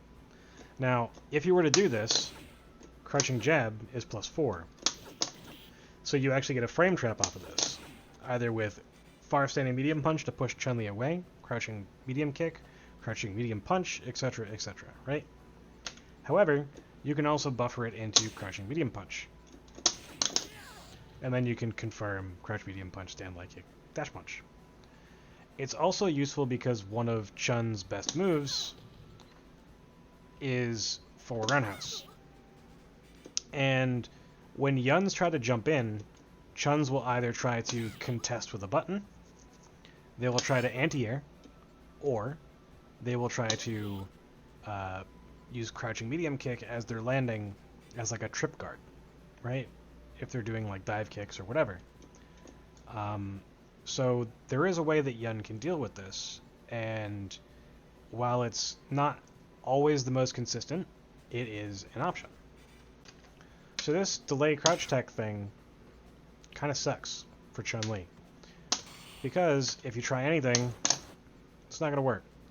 And they can cover themselves at one or multiple timings where they can parry. So there's 2 interactions that you need to know as Chun-Li, or 3 technically. And that is, you can hit him right before he's landing if he's attempting this option select, or you can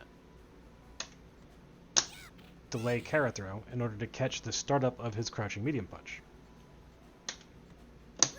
You can also hit the startup of his crouching medium punch. But if you try to essentially meaty him as he's landing as a like trip guard, this is not going to work. Same thing if you're trying to like SGGK, depending on your timing, you might actually get hit. So there are some positives and some negatives to this, where if you think that he's going to be going too early, then it's not going to work. But if you know exactly the timing that he's going to be doing it at, which is usually a couple frames later, like 4 frames or something, then he's going to get hit. Or he's going to get parried, and he's going to get hit. So it's a great option to select from Yun, but there is mind games that go into this sort of situation as well. if both opponents sort of know what each other is doing. And this is also something that opens up different mind games, is because if Chun-Li knows that this is happening, she's likely not going to be looking for parries as Yun is jumping. Because it's a little bit harder to deal with the jumps and then the crouch tech, or the delayed crouch tech, as Chun, without like risking something. So there's rock, paper, scissors for both players, and it is an annoying situation, but it is a great tool to have as Yun, because otherwise you're just sort of like floundering in the wind. When you land, you either have to eat the, throw and then late tech yourself, or you're going to be putting yourself in a situation where you're opening up to SGGK anyway. So there's almost no risk to using it if that is what your opponent is opting to do, but there still obviously is inherent risk because there's no option select that beats everything. Like I said, there's a couple situations in which Yun can be taken advantage of, and there's a couple situations in which Chun can be taken advantage of. And showing that this exists to your opponent, or that you're willing to do something like this, can indeed change the mind games of your neutral jumps and your jump forwards. And that is one of the main points of this, is to just show them something different that they have to consider when you're jumping in. They have to start delaying their attacks as you're landing. They have to start using different cadences to their decisions. And that can throw a lot of people off. One of the main problems is that after a stand roundhouse, or after anything that hits you low enough for a reset, where your opponent is really plus but is right next to you, you have to basically guard jump. And this can be taken advantage of by slight delays in attacks. So in order to deal with this, you can block for a little bit longer, since Chun-Li will have to walk up or do a Kara throw from specific ranges or whatever, where you can do delay crouch tech. And while this can get hit by delay buttons and it can get hit by other things, it added another layer to the mind games after this sort of reset. Your opponent can obviously parry if they think that you're going to go for something like this, as crouching MP is high-low parryable, but it's just something that you can use. And it's never bad to have too many tools in your toolbox, right?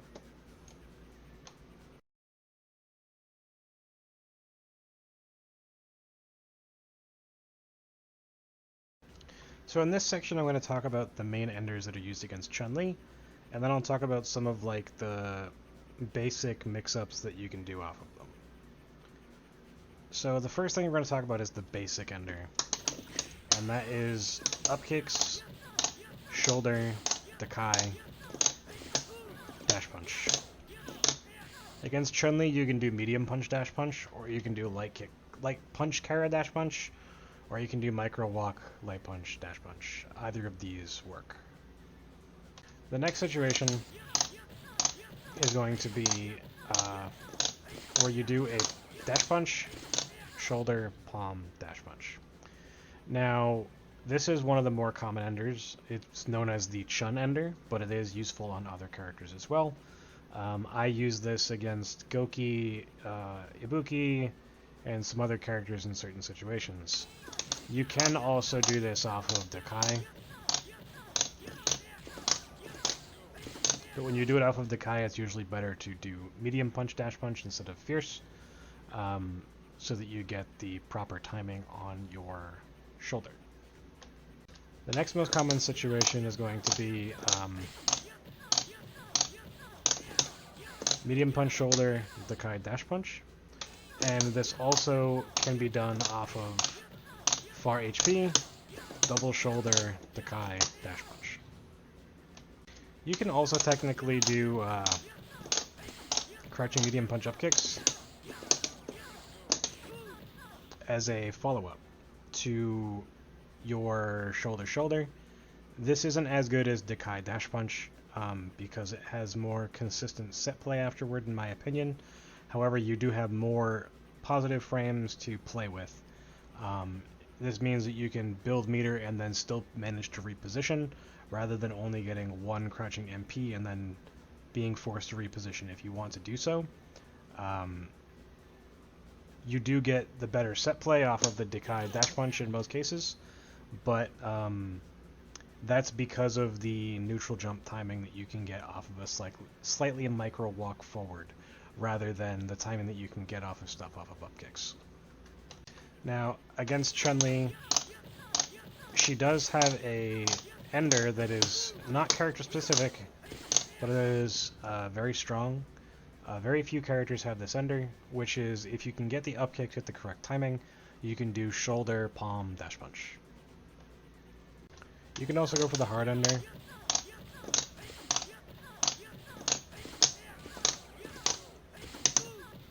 And that is to do double up kicks afterward. The key to make this work is you slow down your secondary set of moves, and if you are doing carapoms, you will slow those down slightly, etc., etc. The dash punch needs to hit in a very specific way in order for the shoulder palm to allow the hitbox for the up kicks to work.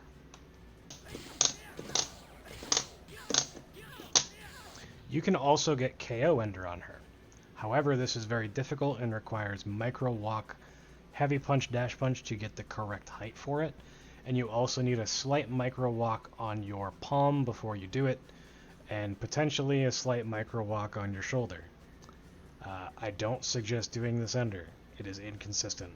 It is the max damage that you can get in most situations, but don't fucking do it. This is another ender that you realistically shouldn't try to do.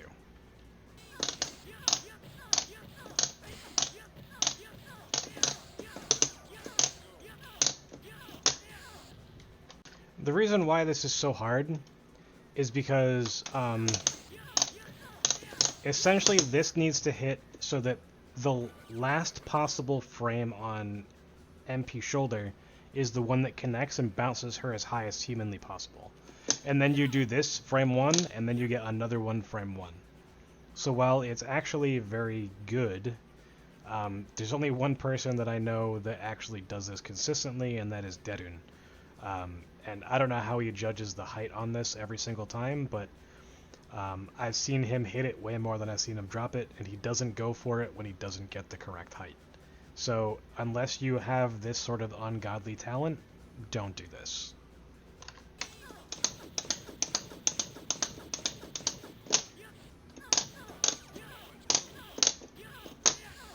This is also one of the hardest enders to do on her, because it requires very specifically timed standing medium kick. You're required to walk forward a micro step before you do the standing medium kick, delay a micro step forward Dekai, micro step forward neutral medium kick, Dekai dash punch. And because it's timed specifically to 7 seconds into Ganejin, getting this consistently is next to impossible. But it gives you an absolute fuckload of meter. It gives you, I believe, like close to 50%. I probably should have had meter not refill, but that's my fault.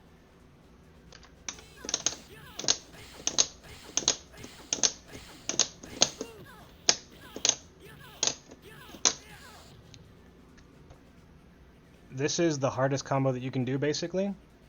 And the reason why it's so hard is because of the ender.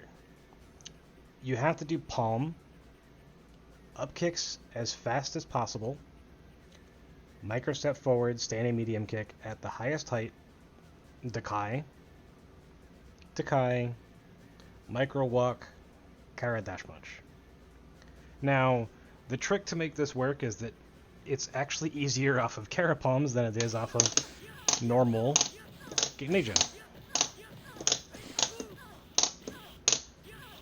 And the reason why that is because you have to do your first 2 forward medium kicks slow, and then your palm, and then a slow forward medium kick, an immediate forward medium kick, and then a palm to get the correct height on the actual up kicks themselves, and you still have to have meter remaining.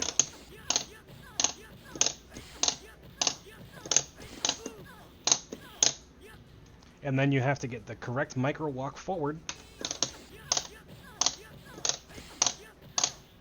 for your Dakai.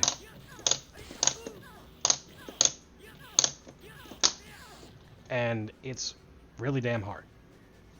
So if anyone hits this, in tournament, especially off of Carrot Bombs, I will shit myself. It's as hard, if not harder, than the KO Ender version. And even though the meter gain isn't quite as much, it is disgusting damage.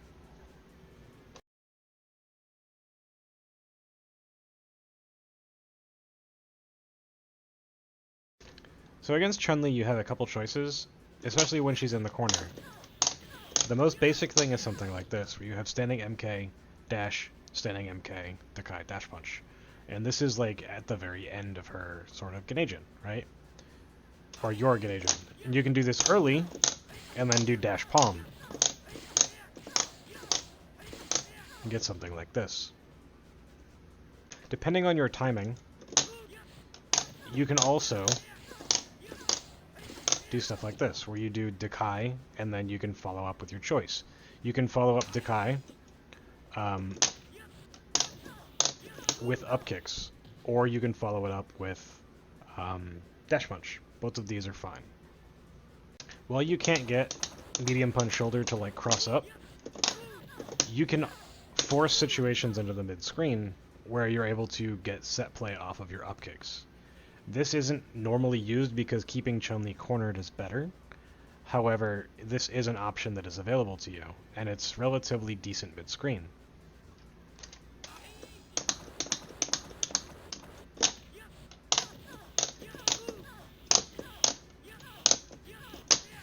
You can also get the very hard ender off of this, and you get an absolute buttload of meter.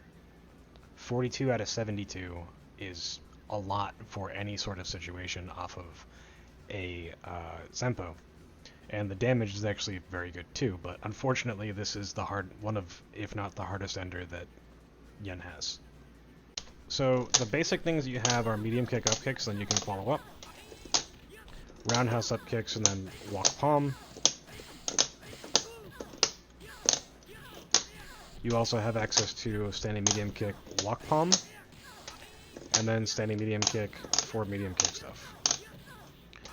Realistically though, off of Zempo, you're not going to be looking to do like die palm loop, but it is possible.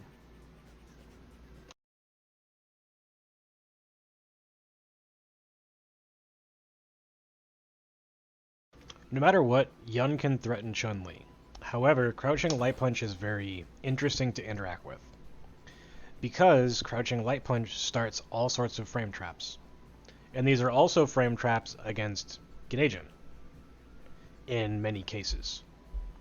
Or, it's something that will push Yun back to the point where he can't profitably interact with very specific buttons. So crouching jab jab puts you at a range where when Chun-Li is crouching light kick from Yun isn't going to actually connect. So he has to hard commit to crouching MK, which has a 1 frame extra startup and can actually be frame trapped against. So Chun-Li can do stuff like this. Or like this. Now, you might be thinking, okay, well you're using crouch jab, but why would you be doing that? In most of the situations, Yun isn't going to be able to react to the crouch jab and then option parry. And while it is possible, being able to option parry here means that you have to expect highs or lows. So if Chun-Li is frame trapping with crouching light punch, crouching medium kick, you have to low parry the second hit, and you have to high parry a back fierce. So if you're committing to parrying, you're also eating time away from you actually getting frame traps or dealing with the potential frame traps of Chun-Li with your superior buttons and super priority. So essentially, Yuns kind of have to mash if they want to deal with the situation, and that can also be interrupted. So the further away that Yun gets pushed, the harder it is to actually interact with Chun, and the more distance he needs to cover to actually threaten Zempo again, or threaten anything. So if you do a back fierce and you push him under the timer, Yun has to walk up in order to use his lows. Or he can like YOLO sweep or something, but if you're crouching, it's not really going to do anything. And it's not really going to interact with crouching light punch or anything like that profitably. So the only choices that Yun has here is to use Dakai, far standing heavy punch, or in this particular situation, Kara heavy punch, forward MK, which you can react to with crouching light punch, and something like Kara crouching medium kick or something. And these things can also be interrupted with crouching MK into buffer super, because these will hit some of the decisions that Yun can make and will force your super to work, right? And if you super Yun at all, it eats the entire Genei-jin. So in most realistic situations, you're not going to actually be supering, but if you have meter, you can always buffer off of your back fierce and your crouching MK. So right now, Chun-Li is set to block and then start mashing down jab. So this is important because it showcases that Yun can string his Genei-jin stuff together in a way that can't be interrupted by down jab. This includes forcing your way into normal pressure.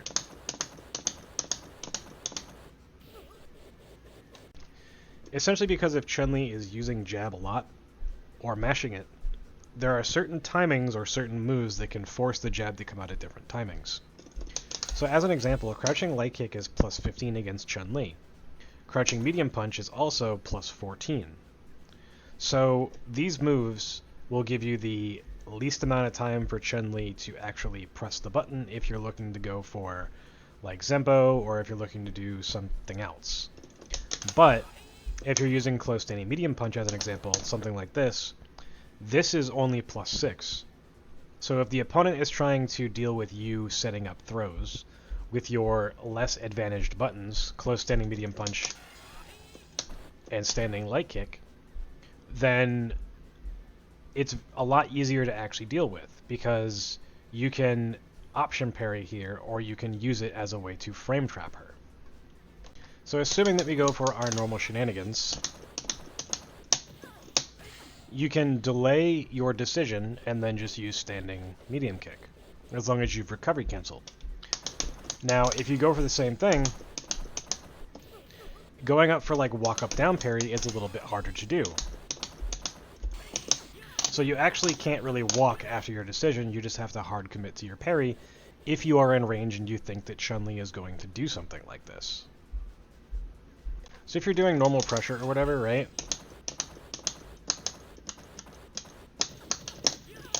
You can also just add in extra delays if you think that your opponent is going to try to use crouching light punch as a way to interrupt you, or try to do anything that's going to escape, essentially. So if she tries to jump, in most of these situations, she's just going to get hit. And if she tries to mash down jab, she is also just going to get hit. So jumping the Zempo is risky, and so is pressing crouching light punch if the Yun is looking to take advantage of this particular type of defensive choice from Chun. But Chun-Li does have another option. So the other thing that Chun-Li can do is that depending on the situation, she can actually interrupt your decision or your walk forward with a carrot throw. So if you're using standing light kick or crouching MK or whatever that have easier sort of time frames where she can look to go for the throw, in which case Yun will usually be walking up for a Zempo or to be in range for standing medium kick, Chun-Li can roundhouse carrot throw and throw you back into the corner. Now this is a risky decision to make because if the Yun doesn't do what you think he's going to do and he doesn't move forward, then you're going to whiff your throw and then you're going to get punished. So it really depends on how the Yun shows you that he's looking to pressure, and how he's already interacted with your attempts to use crouching light punch or something.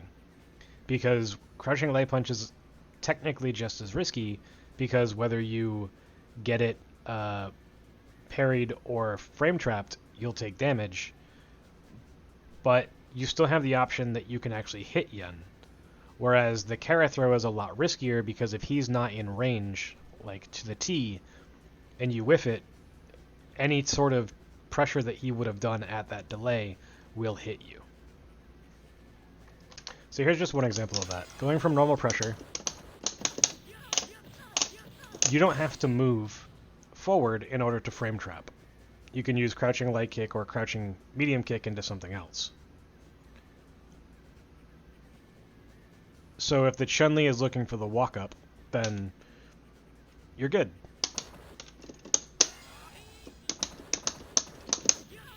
It's the same thing for using standing light kick, is that if you're doing it at max range, or closest range, then realistically Chun-Li is still going to have to guess if you're going to frame trap or not. So she can SGGK, but if you follow up with something, there's a chance that you're actually going to hit her because the roundhouse will come out as opposed to the throw. So you'll hit the startup of the roundhouse after the parry in some situations. So here's an example of that, where the crouching medium kick into crouching light kick cancel, or chain, interrupts the stand roundhouse. Now, this is only doable off of things that actually chain into one another. So if you're just trying to do like crouching light kick, this will not work. The standing roundhouse will beat this. It's also realistically very difficult to do something like this, because if Yun is going for a normal pressure string, you have to do your SGGK normally off of a forward. So unless the Yun is doing something like this, where they're just pressuring with crouching light kick, walk forward, crouch light kick, then this isn't going to work. But if they're doing crouching light kick, walk forward, crouch medium kick, light kick chain, this is going to be something that you can't interact with as Chun, like I've already showed.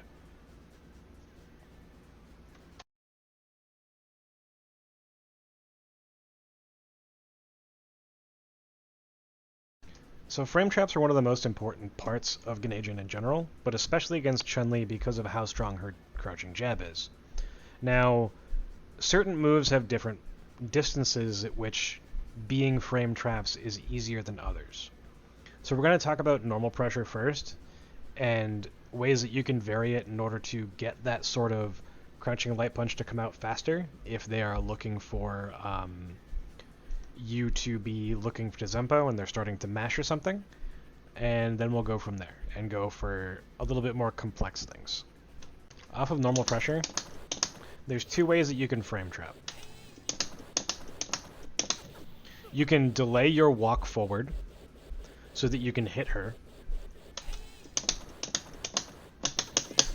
or you can delay and stay still and then go for crouching medium kick, crouching light kick, chain. You can do crouching light kick if you want, but the crouching medium kick being so far hitting as opposed to crouching light kick means that it's a little bit easier to do, and it also chains into one another. So if your opponent tries to guess parry into, SGGK or something like I showed before, the second hit will actually still hit, and then will allow you to combo Chun, technically. So while these sort of things are good,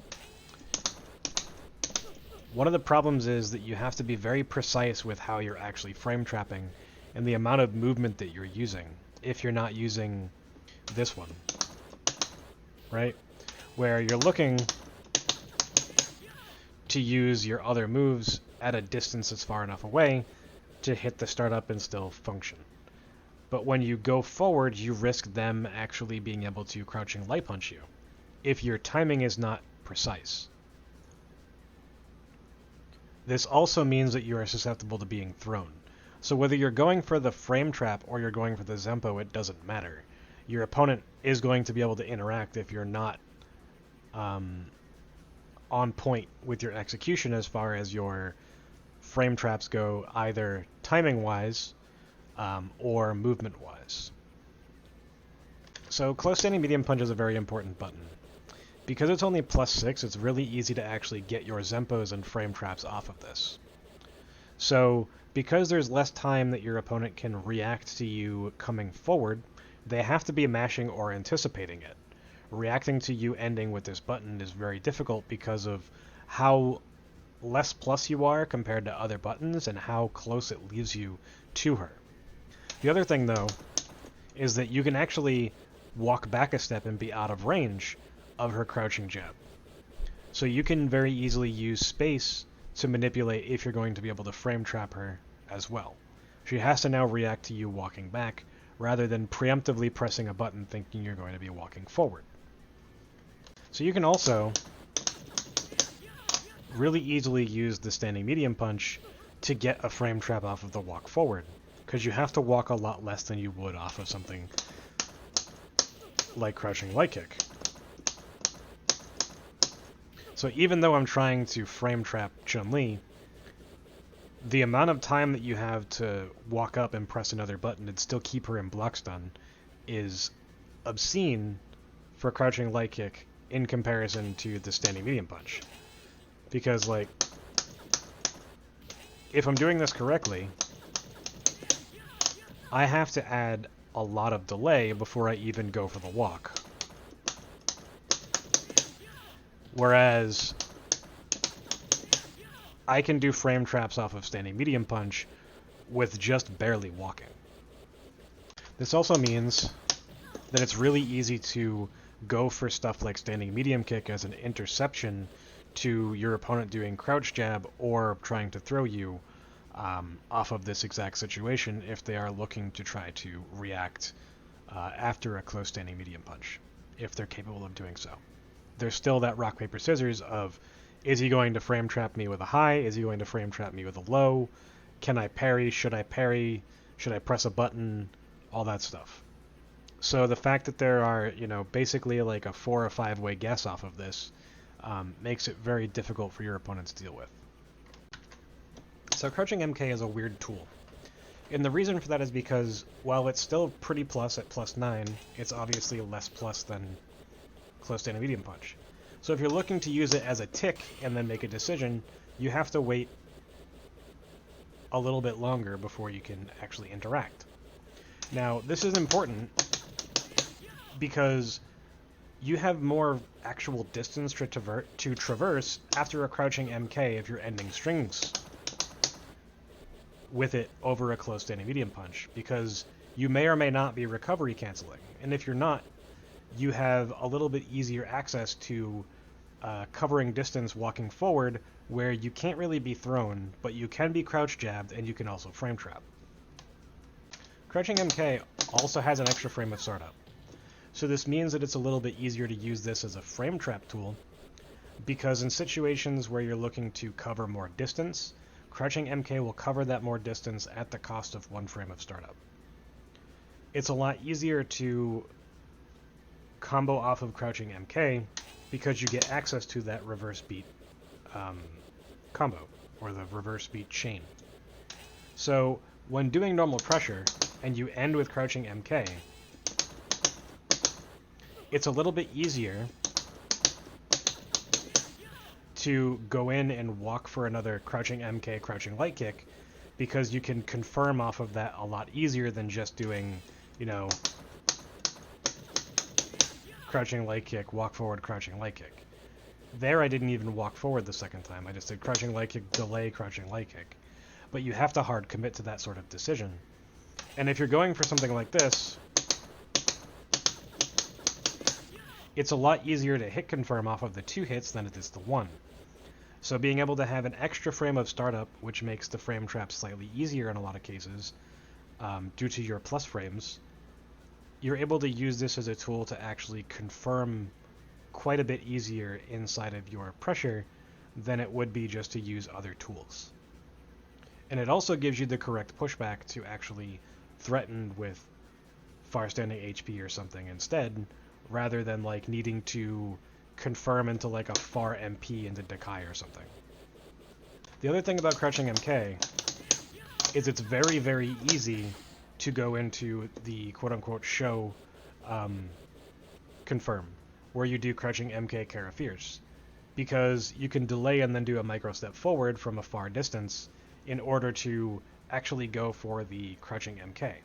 Now, in the same vein, you can just delay and do standing HP, and they have to guess between high and low if they want to parry, and standing HP and crouching MK will both hit the startup or interact profitably with the crouching jab from Chun. Crouching MK is very important because it can frame trap into far MP very easily. And far MP is actually one of the easier ways against Chun-Li to start off other frame traps, because you can manipulate space with far MP depending on how far away you are, and if you're recovery canceling or not. So in this situation, you can see that I'm able to force my way back in, which will threaten Zempo a lot easier, by starting with that far MP pressure at a range where the recovery cancel will actually matter. Versus, if I do this and then do a far MP at max distance, it's going to be a lot harder for me to use that recovery cancel to get into range to threaten Zempo. But because it's in this situation where it functions as both a starter and an ender to your follow-up frame traps, your opponent has to really be paying attention to what your strings are to know when they should and should not be attempting to press buttons, because a 6-frame window is very, very large between crouching MK and crouching LK, as far as the distance that you might have to travel as well to get into range to throw. So, you know, if I do this at the perfect timing, I might be able to get in my Zempo. Where, if I do this, I might not be able to get my perfect Zempo. So the difference between the two setups actually influences like what a viable choice is, because there are ways to, you know, basically throw the startup of the down jab. And while it's not always 100% consistent if they're frame perfect, realistically, it's something that occurs more often than you might think. The exact same thing can be said about using crouching MP, but crouching MP has a lot more plus frames, and it also has less pushback, just like crouching MK does. So you can use this as another tool in order to force a situation where you might be able to sneak a Zempo as well, even if they're looking to interrupt you. Because you can use the extra plus frames to start your Zempo as they're going into their startup of their actual crouching LP. The other thing about crouching MP is that it also puts you at max or a close enough distance to go right into pressure off of far MP and get stuff like this. So the use of the medium buttons in frame trap and in pressure situations can change a lot of the actual interactions for your opponent to think about. Because the crouching MK gives you less frame advantage, the crouching MP gives you more, but they have the same pushback, and they have different timings at which the opponent can actually look to interact. So it makes the overall like mind games between your strings very difficult to interact with and sometimes process. The other thing about far crouching MK is that you can turn it into its own frame trap off of Kara's. So you can use far crouching MK and then Kara crouching light kick or something to get back in. And it's the same thing off of far crouching MP, where as long as you let the crouching MP fully recover before you go for your Kara, it should work fine. As long as you're not like at point blank range, right? But even if you are at point blank range, you can tap back and still get your Kara properly, which sets up these sort of Zempos that are hard to deal with from your opponent. The other thing about the crouching MK is that far crouching MK it can be set into motion with far HP or Kara far HP, which is a frame trap,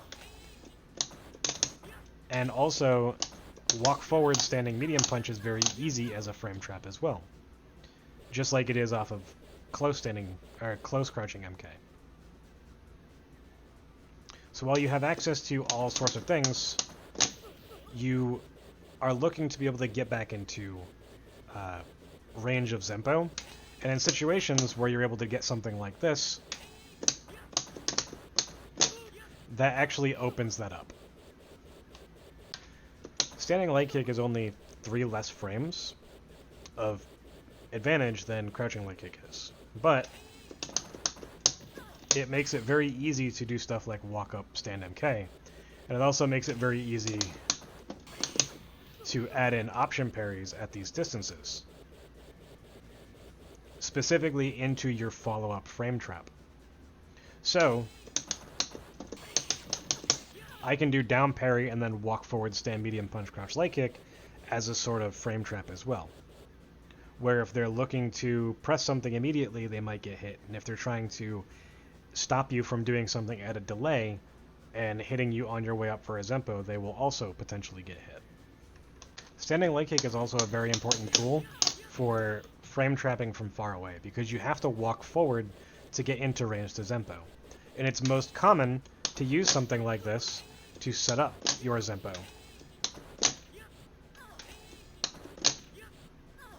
Because there are a lot of situations where you can still Zempo your opponent even though they are mashing down jab. So as you can see in those past couple examples, I was able to grab Chun-Li out of the startup of her down jab. Now, she might still be able to, again, do it at frame perfect timing, but your opponent isn't always going to be frame perfect. So if they're a frame off, there's a good chance that that Zempo will work. And this is also a reason why after standing light kick, your opponent will potentially try to throw, which is why opening up frame traps off of it is very important as well. Because you get a lot of pushback here, and you can also walk forward and then walk back very slightly to take advantage of the opponent trying to throw. So if they're doing another option select where they're doing down back, back throw, down back, back throw, down back, back throw, then this sort of situation might be very good for you. So similarly to how we would use crouching MK to push us back, you can do the same thing with standing light kick. And it makes other sort of frame traps very easy. So being able to manipulate space off of this button, since it does actually have a lot of pushback if you're not recovery canceling it, is an important thing. While also being able to use it as a recovery cancel mechanism to walk forward Zempo makes it extremely hard to deal with, and your opponent is going to have to see this and react to it and know what potentially can come. So either they have to continue to block, or they're going to be looking for this to essentially start mashing, or starting to look for that back throw, which you can take advantage of by doing your frame traps after that button. Dekai is a weird thing, because your pushback is quite a bit, depending on the distance that you actually do it at. You can be forced even under the timer. So getting back in off of Dekai can be difficult. However, depending on the distance that you're doing it at, you can very easily get into range off of recovery cancels for Zempo. So your opponent needs to actively think about what you're going to do here, because you're only +8, which means that you actually get a natural frame trap off of either letting it recovery cancel and walking forward very slightly before you make an action, or you let it fully recover and you just make an action after that. So in situations where you're able to fully recover, you can force block strings, or you can force frame traps. And this can be done off of Kara and without Kara. But it's very easy to follow up with either a high or a low in Fierce Punch or Crouching MK. And because you can Kara to get back in, it opens up other options. Where it makes easy frame traps off of stuff like Kara light kick and then micro step forward decision. So your opponent has to deal with understanding that they can be hit high, hit low, that you can get back in on a block string. So they have to either decide that they're going to guess, or if they see Dekai and they don't think that you're going to recovery cancel, they have to worry about you getting that walk-up throw like I showed. Recovery canceled Dekai goes into high frame traps, low frame traps, high block strings, and low block strings. So there's a lot of ways that you can screw with your opponent because of this. Because you have access to universal overhead like I've showcased earlier, you also have access to walk forward Zempo. There's so many threats that they need to actually be worried about. So in most of these situations, you can very easily force your way back in with the block string, or you can slightly delay your timing to potentially catch a frame trap. Or you can, go into moves which will also allow you to easily frame trap.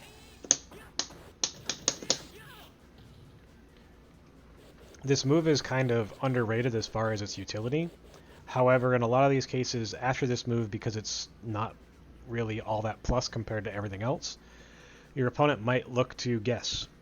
In those situations where your opponent is guessing, though, you do have the advantage, because if they are trying to do something like this block crouch light punch shenanigans, or a situation where they try to block and then throw you as you walk up or whatever, they're very susceptible to being hit, and if they guess parry, you have control over how you're approaching afterward.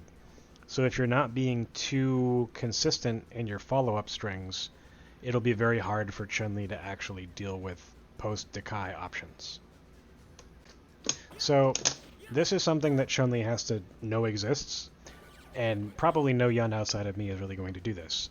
But once you're able to sort of threaten with something like this, and the opponent knows all the different choices that you have as far as mixing up frame traps and block strings, it's kind of a screwed if you do, screwed if you don't situation, where it's better to just give the Yun that really far Zempo, if they're capable of doing it, than really risking trying to, do anything about it. Because if in this situation, Yun does this, and you try to crouching MP or something, or crouching LP, you're very easily going to get hit. And it's the same thing with, doing Kara Fierce. And Kara Fierce also gives you a situation where you can sort of walk in and get frame traps and stuff, which we'll go over next. But it's very dangerous, and something that, while I don't suggest anyone really uses, is extremely potent. So forward MK is very strong. You're +3. So I have an entire video talking about this exact situation, but I'll go over it in a short bit here. There are certain strings that will allow you to actually hit Chun-Li and either deal with the situation, hit the recovery of the crouching light punch if it's done immediately, or get interacted with by Chun's crouch jab, because forward MK is really slow. So you either have to be plus a specific amount, I believe it's 14 in order to allow it to work, or you have to be far enough away that it's very difficult and coming off of a very plus move. So far HP as an example is +17, and at very specific distances she can do crouch jab, but at other distances she cannot. So that's why it's important that stuff like this, like crouching MK, Kara Fierce, actually gives you access to this at most spacings. Now, when you actually hit the forward MK, Chun-Li doesn't have a lot of choices. She can try to down jab, but if you block, you're out of range. You can also opt to forward parry, and this will allow you to get into range to parry it. The forward actually moves you into range to parry it. But you can also go over it and do universal overhead. But realistically, the best thing about this is that because you're +3, you have access to basically everything, as long as you don't try to walk forward before you make this decision in most situations. If you try to take an entire step forward, you will not be able to contest the crouching light kick. or light punch, I should say. And Chun-Li is not going to do crouching leg kick here because it takes too long to start up, and because you're +3, it's a very large risk to do something like that, just to sort of make sure that you down parry, or have to down parry. So you can also, you know, walk up and then down parry, but it's very difficult to get the timing.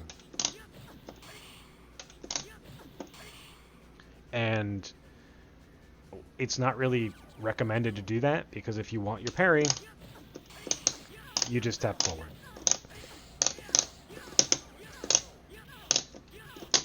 Ah, I missed the ender. If they block this and you crouch, you can actually whiff punish the crouching light punch attempt. You can also go and just frame trap off of crouching light kick, but this is the only option that you have. Because if you try to do forward MP, it doesn't work, which means you have to opt for parry. Close standing HP and close standing MK are essentially the same thing, where they both turn into specific situations where you can land universal overhead, and they also both will allow you to frame trap into walk up decision. They both function identically, essentially, where you can often or optimally wait a very small amount of time and then frame trap off of crouching MK or far MP as well. Far HP is +17. At very specific ranges, you can also use this as a way to force a forward MK to connect, which leaves you at +3. Now, the other important thing about this is that you can frame trap off of it into Kara crouching MK, or Kara crouching LK, or whatever you want to do. Alternatively, if you do it slightly faster, it can be made a block string. It's the same thing with far MP, where you can use this to make it a block string, or it can be made into a frame trap. Same thing with crouching MK. And crouching LP, or LK, I should say, not LP. All of these things are very strong frame traps, and the fact that Daipon Loop as a block string in and of itself is really messed up, because at any time you can add a delay and sort of make your opponent think you're going to do something else. And it's not super common, but it is decently common for players to use far HP, micro walk, throw, or Zempo, I should say. So with these situations, you can also go right into Dekai, and then follow up with that. And then you can frame trap with standing leg kick as well. So in these situations, your opponent is kind of forced to take the block, because if they try to contest at very specific timings and at very specific distances, then they're just going to get hit. And jumping out of the corner here is not the best choice, or attempting to. You take a huge risk in doing so. And since Yun isn't in range to actually contest with Zempo, unless he forces that walk forward, then you're kind of in this situation where you have to guess. You have to guess high parry, low parry, or is he going to walk? And if he's going to walk, is he going to frame trap high or low? Or is he just going to go for a Zempo? So it makes far standing HP extremely dangerous. And because you're +17, which is extremely high amount, you can add a lot of variance to situations to change things. And because you can just add a Dekai at the end of the situation to change the spacing at which you are relative to your opponent because of the different recovery cancel spacing, it makes it even more dangerous, because your opponent then has to worry about, are you going to frame trap off of the Dekai, or are you going to be going for walk forward Zempo as well? So just being able to manipulate space by something like this makes far standing HP very, very dangerous. Being able to force your way back in with Karas and still being able to make those both block strings and frame traps makes it really hard to deal with. So let's do some non-Gnagian frame traps. 1, 2. You're +4. This means that you can do crouching MK because it will actually out-prioritize crouching LP from Chun. You can also do crouching LK, standing LK, far MP. You can't try to do shoulder. Crouching LK is also +4, so this means that you can frame trap off of 1, 2 into crouching leg kick into another crouching MK, or you can do something like this, which you're out of range of crouching LP, so you tend to end up hitting them with your far HP. So they do have a rock, paper, scissors situation after that because of the high-low. Crouching MP into shoulder is a frame trap. Crouching MP into crouching MK is a frame trap. Crouching MP into crouching MP is either going to be a block string or it's going to be a frame trap. Same thing with standing leg kick or crouching leg kick. Both of these can be block strings or they can be frame traps. So the last thing is that close standing medium kick can be a frame trap if you are frame perfect. But realistically, you can also do stuff like this, where standing HP on block is also a frame trap when you cancel it specifically into light punch shoulder if they try to mash. Now, in order to frame trap into crouching MK, you need to be at least +4. So her being able to be +5 off of crouching MP is perfectly fine. Crouching LK forces her to be +4. But against standing opponents, standing light kick is +2. So 1, 2 is going to end up being +2. So this means that you cannot use crouching MK. You can use crouching MP though. And doing stand HP into shoulder is also technically a frame trap against standing. But you do lose access to some other things. 1, 2 into crouching leg kick doesn't work. 1, 2 into stand leg kick does, but it's frame specific. And the only reason that crouching MP works is because of the priority system. So it's one of those things where you have to be wary about this because you have to be willing to either take the risk to do something that's high-low parryable or just not go for it at all. But in a realistic sense, after this, you're out of range of throw, so it is sort of a frame trap for situations where Chun's just not going to match down jab. You can still have access to the crouching MK and other things. But in a practical sense, it is not actually a frame trap. And then as we've gone over, the other thing is dive kicks that are +3 or better can frame trap into 1, 2, 3.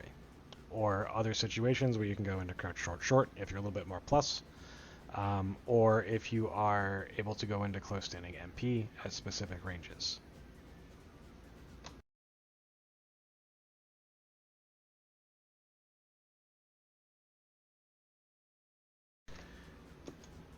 Getting in on Chun is very difficult because your dash punch hits a different amount of times, depending on if she is standing or crouching.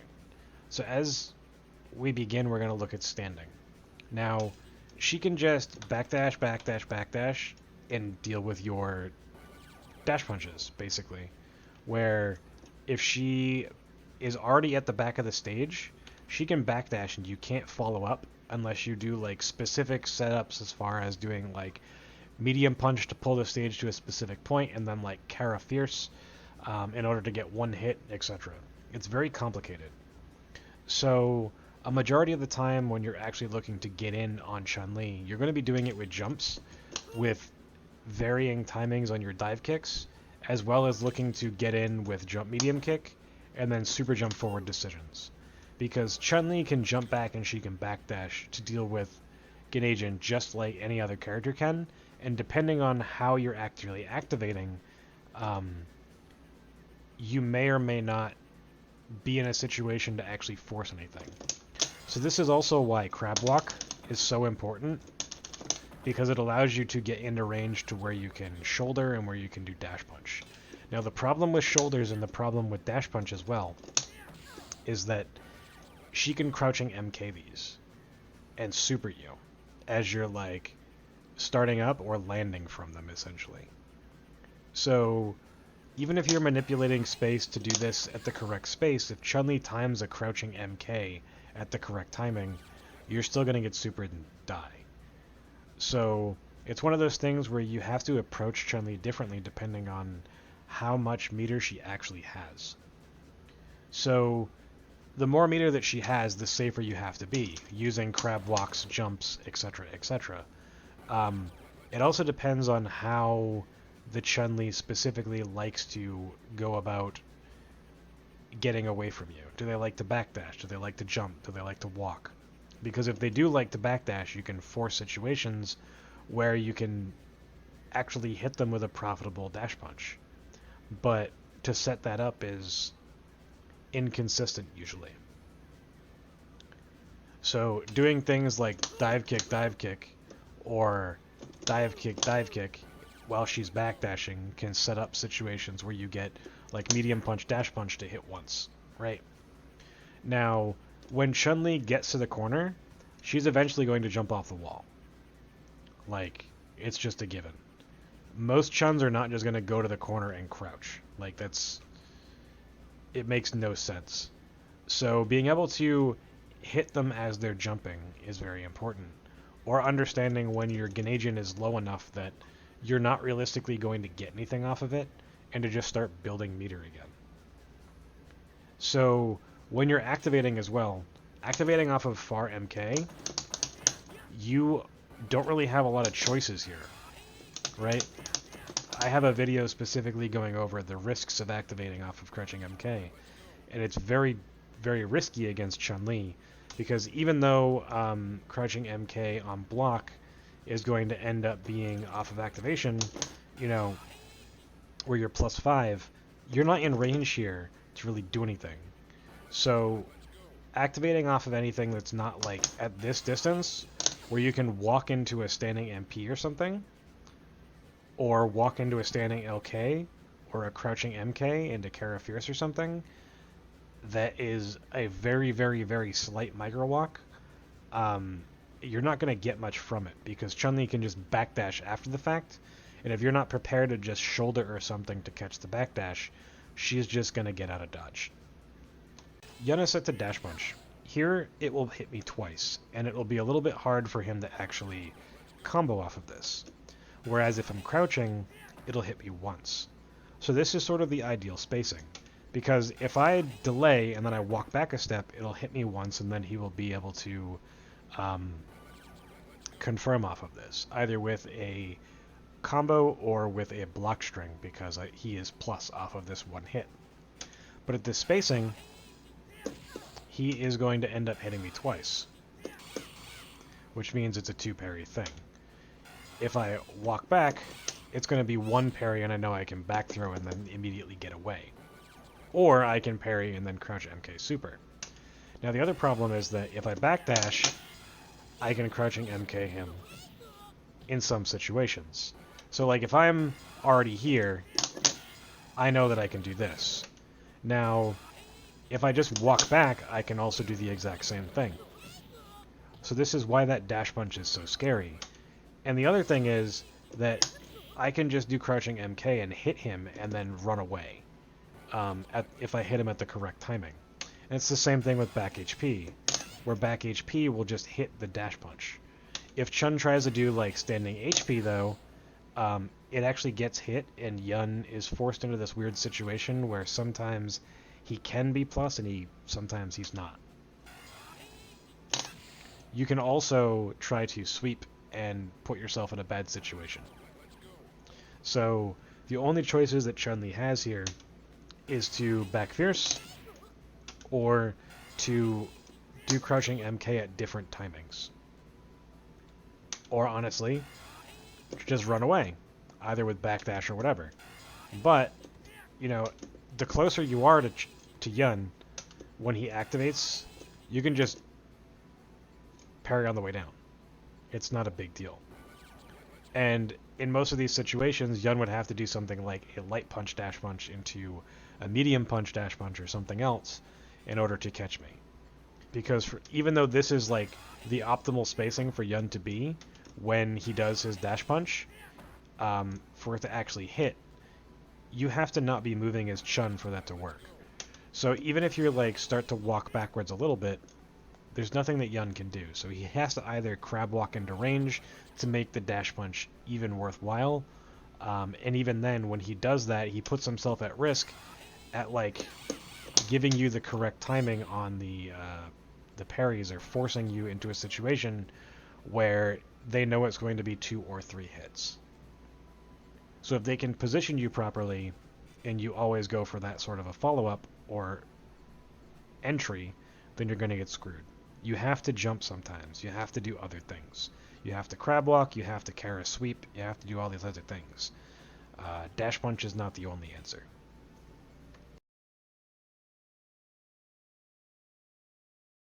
There are a lot of reasons that you would want to go for resets, but I'm not going to go over exactly why you might want to go for them, just what your options are.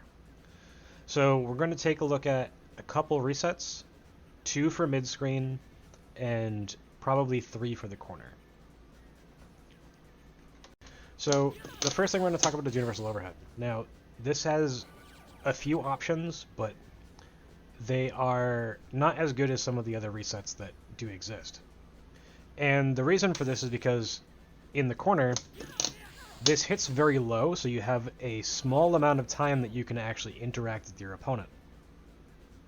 So this means that you are forced to do something at a specific timing, because if I delay too much, Chun-Li is going to actually land.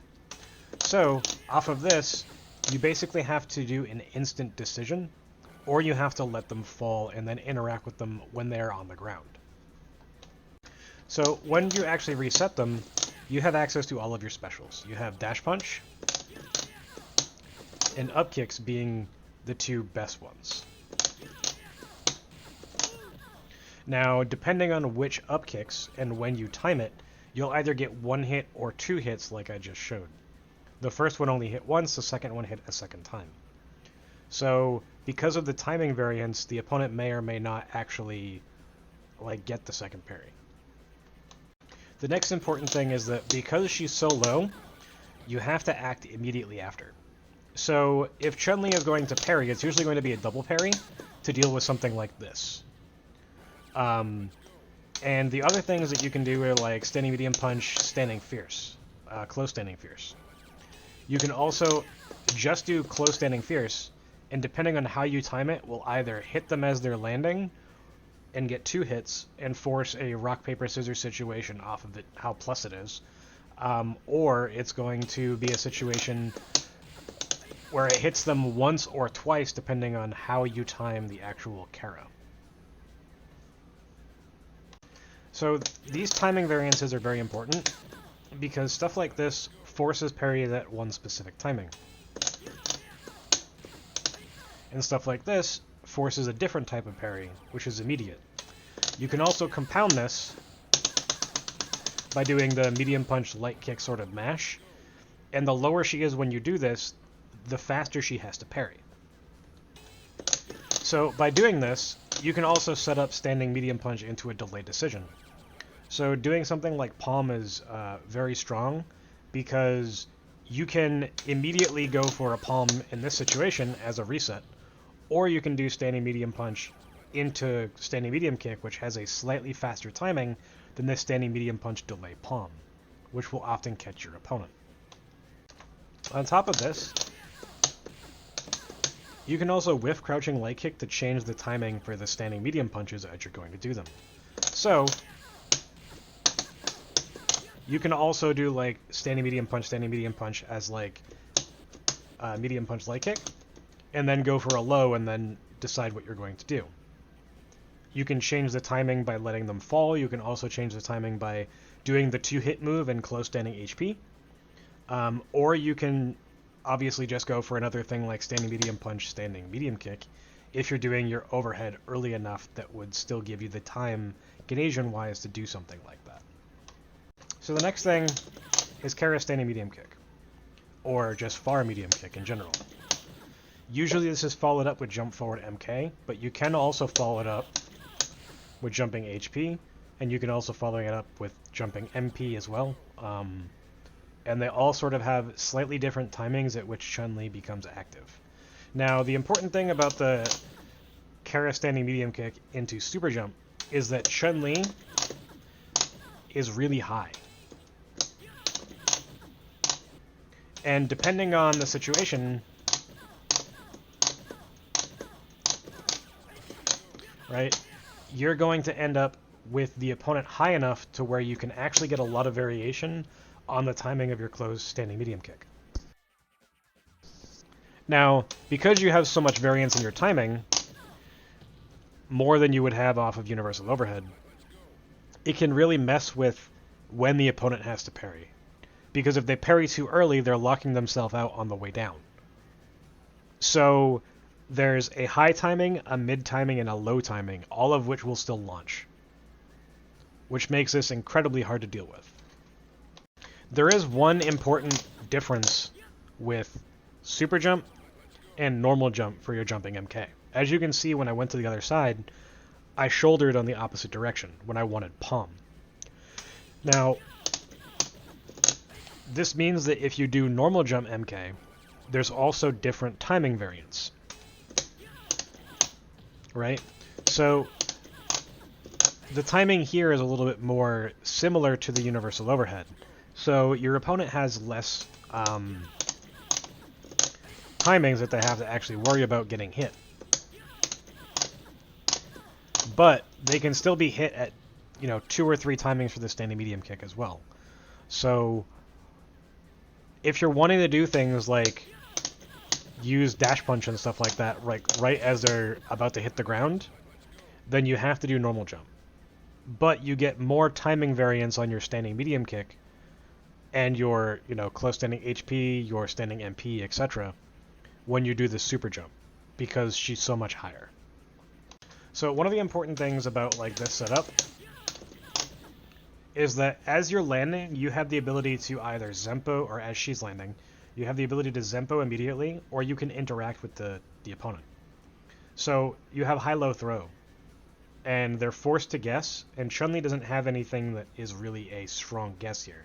She can try to SGGK to deal with your crouching light kick and your potential for Zempo. But if you do close standing medium punch, you'll get a combo, and she's going to take a lot of damage.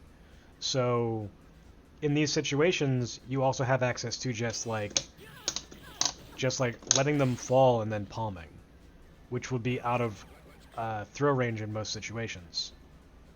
So the opponent has to be very careful on how they approach things. If they want to guess parry, if they want to block, etc. If they want to contest with down jab, all these other things. Now the other thing is that as you do this, you land right next to Chun-Li, and as you do this, you're a little bit further out. So you have slightly different options off of these things. So if you normal jump, you have access to universal overhead. If you don't normal jump, it's a little bit harder, because the universal overhead can go the wrong direction. And if you let them fall too much, you will not actually hit them meaty to allow you to combo. So universal overhead is not an option in a realistic sense after super jump. The last corner thing that I will talk about is this reset.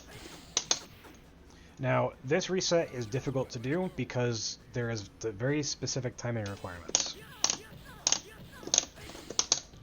If you do it incorrectly, or you time things incorrectly, you will not be able to hit Chun-Li with your jump jab. And obviously, if you're not able to hit her, the reset will not work. this isn't used all that often because even if you get the front, you have very limited choices as far as your follow-ups go to actually get maximum sort of ender. And you have even less time on the other side. You have to basically commit to like standing medium kick dash immediately in order to get any sort of decent follow-up. So your options are limited. You have one interaction, so you get to choose between going like low into shoulder and then you get another shoulder dash punch, or you get to choose between standing medium kick and then you get dash under, stand medium kick, palm, Dakai, dash punch or something, or you just get to Zempo.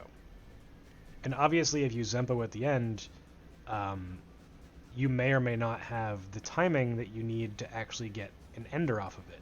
And if you don't, you know, it's great that you can do something like this, but in retrospect, like actually being able to hit that decision on the other side is what makes or breaks this.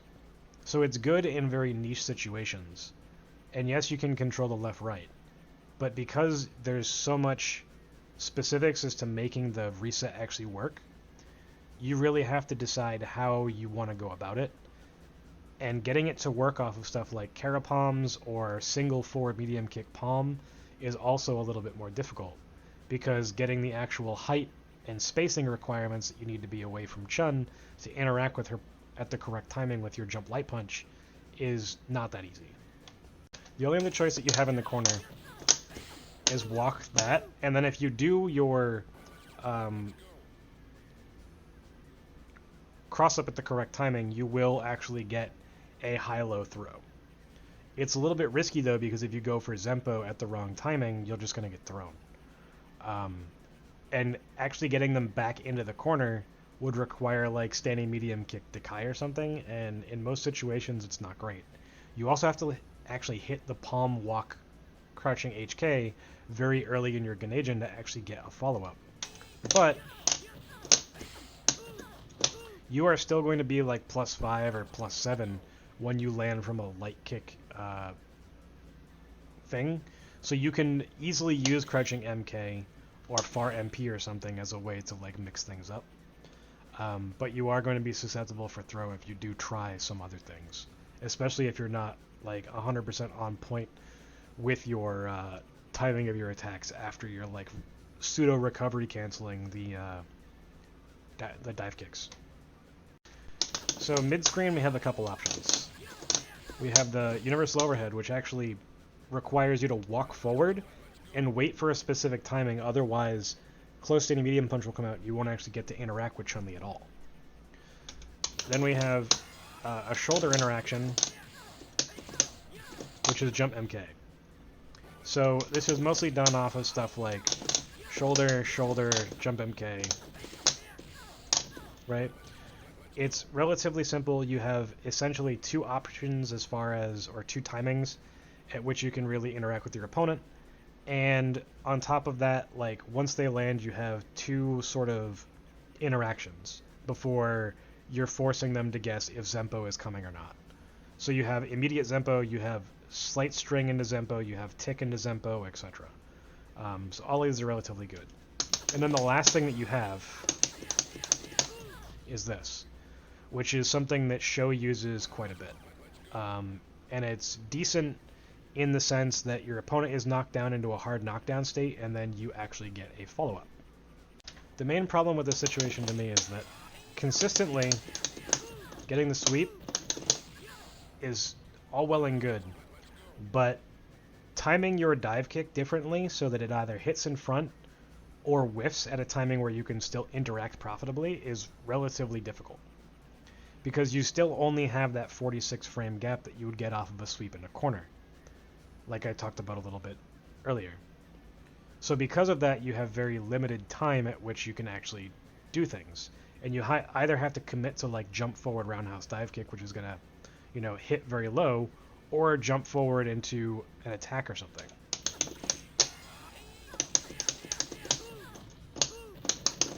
Something like this. You can also make the dive kick whiff, obviously. But the other problem is that hitting from behind Chun-Li is next to impossible. This situation is only good if you're capable of this. Hits front.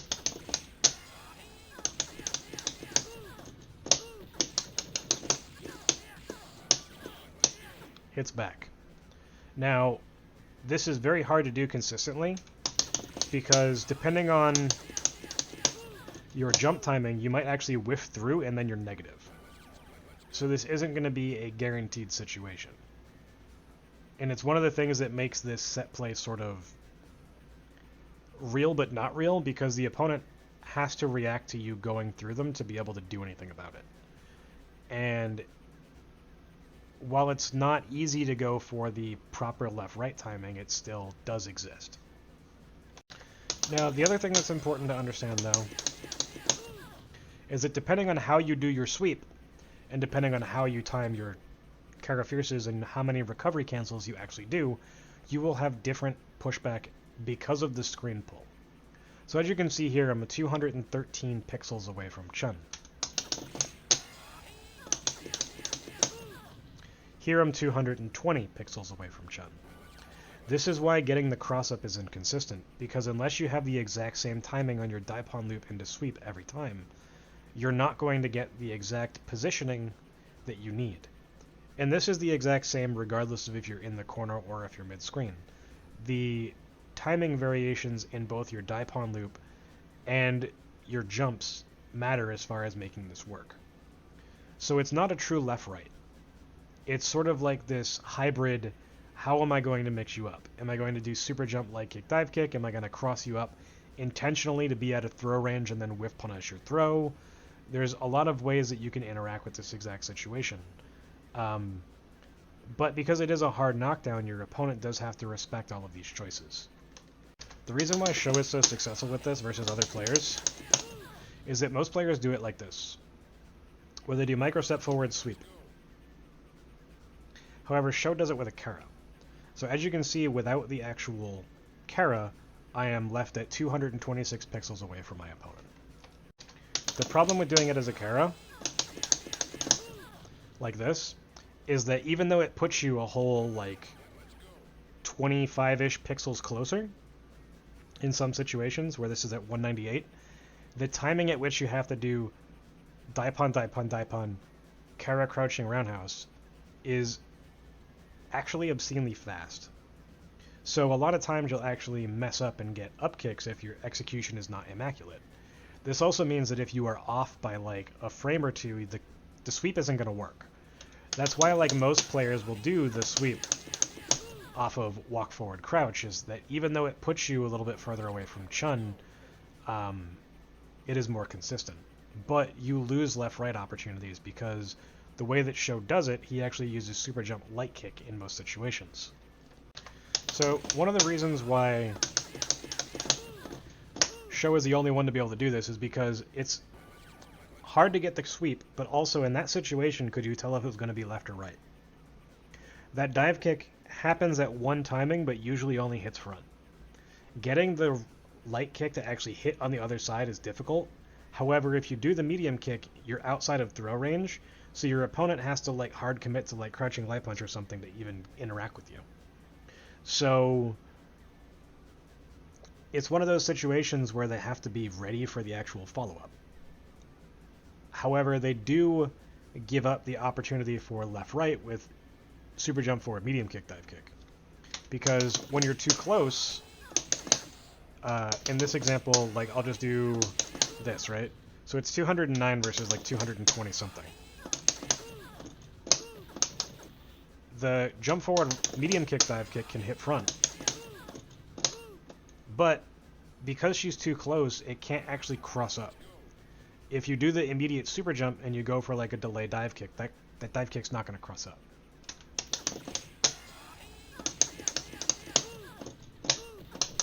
But if you do this, it absolutely can.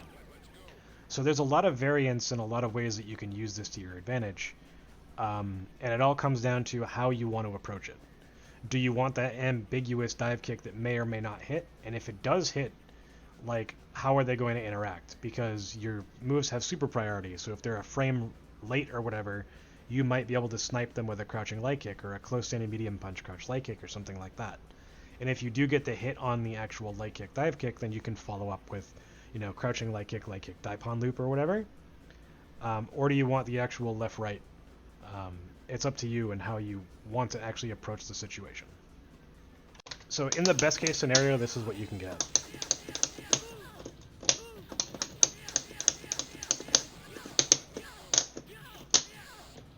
And it's quite potent. So being able to just change your jump timing to go left,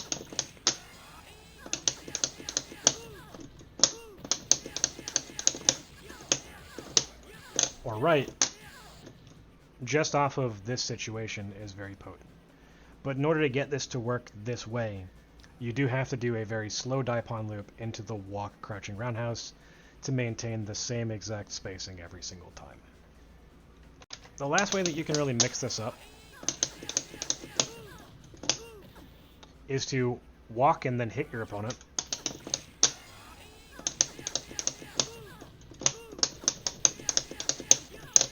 And then you get dive kick where you land next to your opponent, and you still have enough plus frames to threaten with close standing medium punch or crouching light kick or crouching medium kick.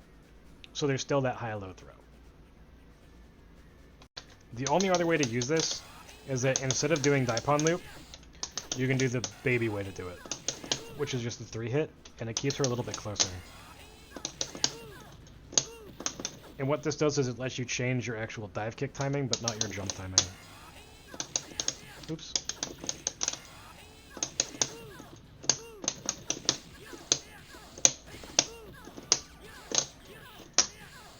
So if you whiff to the other side, your opponent has to worry about high-low outside of throw range, and if you hit or whiff in front, they have to worry about it there as well.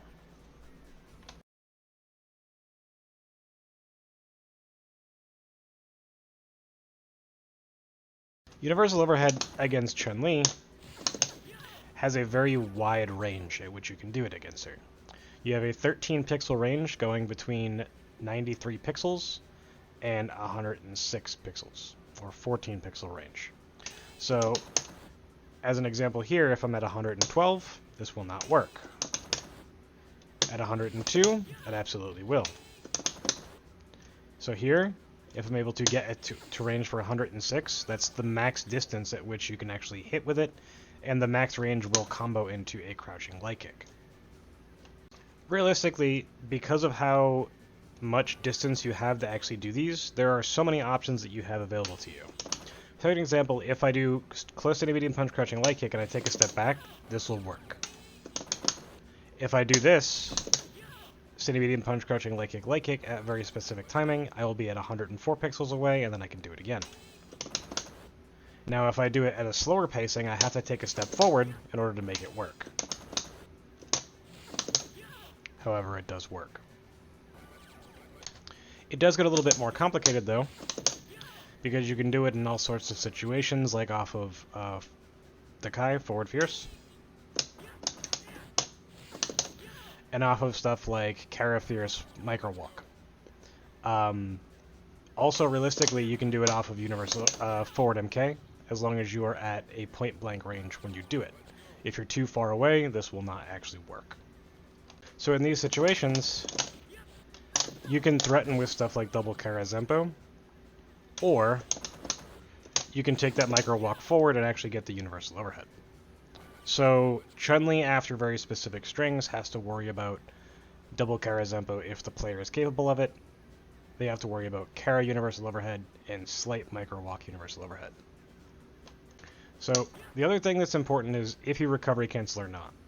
So if I do a Dakai and I recovery cancel, I'm at 109 pixels.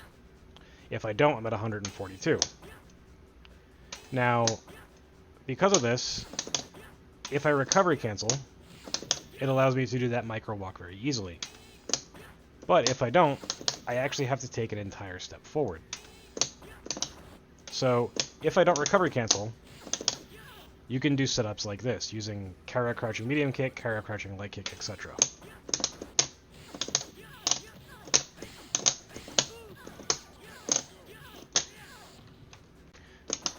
So the other thing is that if you're using strings that end in crouching MP, you'll almost always be able to take a micro step forward and then actually get your universal overhead. Unless it's an immediate cancel off of like close to medium punch crouch light kick. Something like this. Same thing if you use crouching MK. Both of them function similarly because of the pushback that they have. So the other thing is that off of crouching light kick from like normal pressure, if you're adding another crouching light kick, it's really easy to go into the universal overhead. Right? And also if you walk forward and do crouch short short, it makes it also really easy to do it because you don't actually have to recovery cancel forward, you don't have to walk backward or anything like that. Right? 94 pixels. Perfect range. So the other thing is that basically any move that you do, depending on the range, you either have to recovery cancel or not. So if I'm at like closest range for far MP, I can just walk forward to do the universal overhead. But if I'm at the further range, I have to recovery cancel in order to be in range. Because otherwise I'm at 138 pixels-ish. And this time I'm at 113, which lets me get that micro step forward into universal overhead a lot easier. So there's certain situations where you want to be looking for recovery cancels and when you're not, as far as if you want to be setting things up. Now, very specific things, by not recovery canceling, will actually let you set up other situations off of those far-hitting moves if you're using stuff like Kara crouching light kick or Kara standing light kick or Kara crouching medium kick as a way to get back in. Which I've already sort of said, but this is very important off of stuff like far MP, far HP, and stuff like Dakai. Because if you let Dakai fully recover, you have to do stuff like this in order to make it work. Or you can do stuff like Kara universal overhead instead. But this is also why Dakai has that recovery cancel that's so important, is because regardless of the situation that you do it in, if you're recovery canceling it, you're almost always going to be in range to actually get that follow-up that you want. And this also threatens Chun-Li, because you can just walk up Zempo, and it is a frame trap like I've gone over earlier. So it's one of those things where like there's a lot of layers to this sort of mix-up, and universal overhead does spice things up. In general, standing light kick is very, very strong. And the reason for this is because you can step back and go for universal overhead. You can step up and frame trap with close to medium kick. And you can use it as a way to actually threaten with frame traps. And as you can see here, this particular frame trap actually puts me at 105 pixels away, which will then open up universal overhead.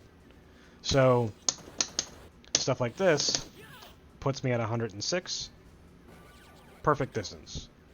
But if you don't let it fully recover and you take a step forward, you can also do single pokes in order to actually get to range, either with crouching light kick, crouching medium punch, crouching medium kick, etc. So you can sort of like fake that you're going to go in,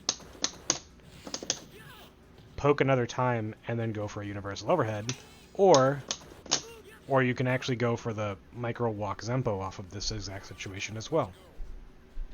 So because there's a lot of ways that you can interact here, your opponent has to guess consistently or be able to react to your feet leaving the ground for universal overhead. Now, because almost all of your pokes make it very easy to walk into range, using Kara universal overhead is not usually the best choice. Unless you're doing something specific, like this, that will sort of make it worth doing.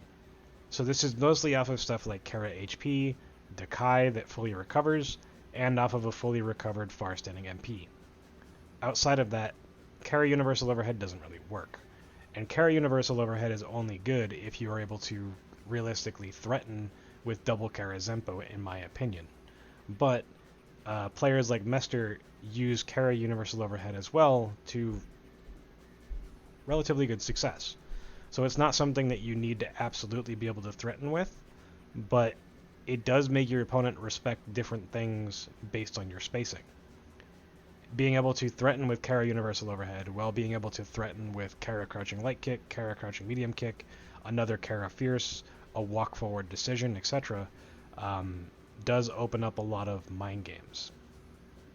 The last thing I want to discuss is universal overheads that hit in one situation and then also at a slightly varied timing or without a micro walk / recovery cancel will whiff. And the reason why this is important is because you can set up distances that your opponent think that you can hit them with universal overhead, so they will either attempt to stand block or they'll continue to crouch block, and they will force proximity guard. You can watch Chun go into block animation. So stuff like this is very possible, and you're able to get a lot of damage off of something like this. Still getting close to 60 damage, and probably at this point close to 32-ish meter off of the Ender is relatively potent as far as making the best of a situation where your opponent might be expecting or trying to react to your universal overhead. Because if they're able to react to the universal overhead and block it, then this is another step that you can take to sort of interact with that situation by adding that little bit of extra distance and then making it whiff on purpose so that they are put into that proximity guard, so you get a high-low throw off of it.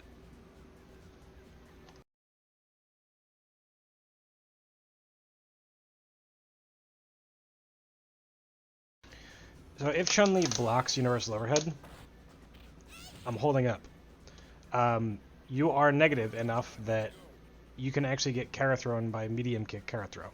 This is very important if you actually like to do universal overhead stuff, because if your opponent can stand block it, there's nothing that you can actually do about it. If they're a frame off, you will be able to jump it, but realistically, if you're not holding up after your universal overhead, there's literally nothing that you can do. Again, I've already talked about this a little bit, but in Ganesian, if you try to contest with anything other than jump after forward MK, it's not going to work. And even if you hold jump during forward MK, unless your forward MK hits at very specific distances and timings, you will not be able to jump the Kara throw. So against Chun-Li in the corner, if you do universal overhead point blank, you can't actually combo into 1-2-3 unless you walk forward before you do it. Because for some reason this puts you in like a pseudo Kara state where your hurt box actually goes over her. Now, in mid-screen situations, this doesn't work. So you can do this on like knockdowns, specifically if they're not like quick rising, if it's meaty mid-screen, but it's quite difficult.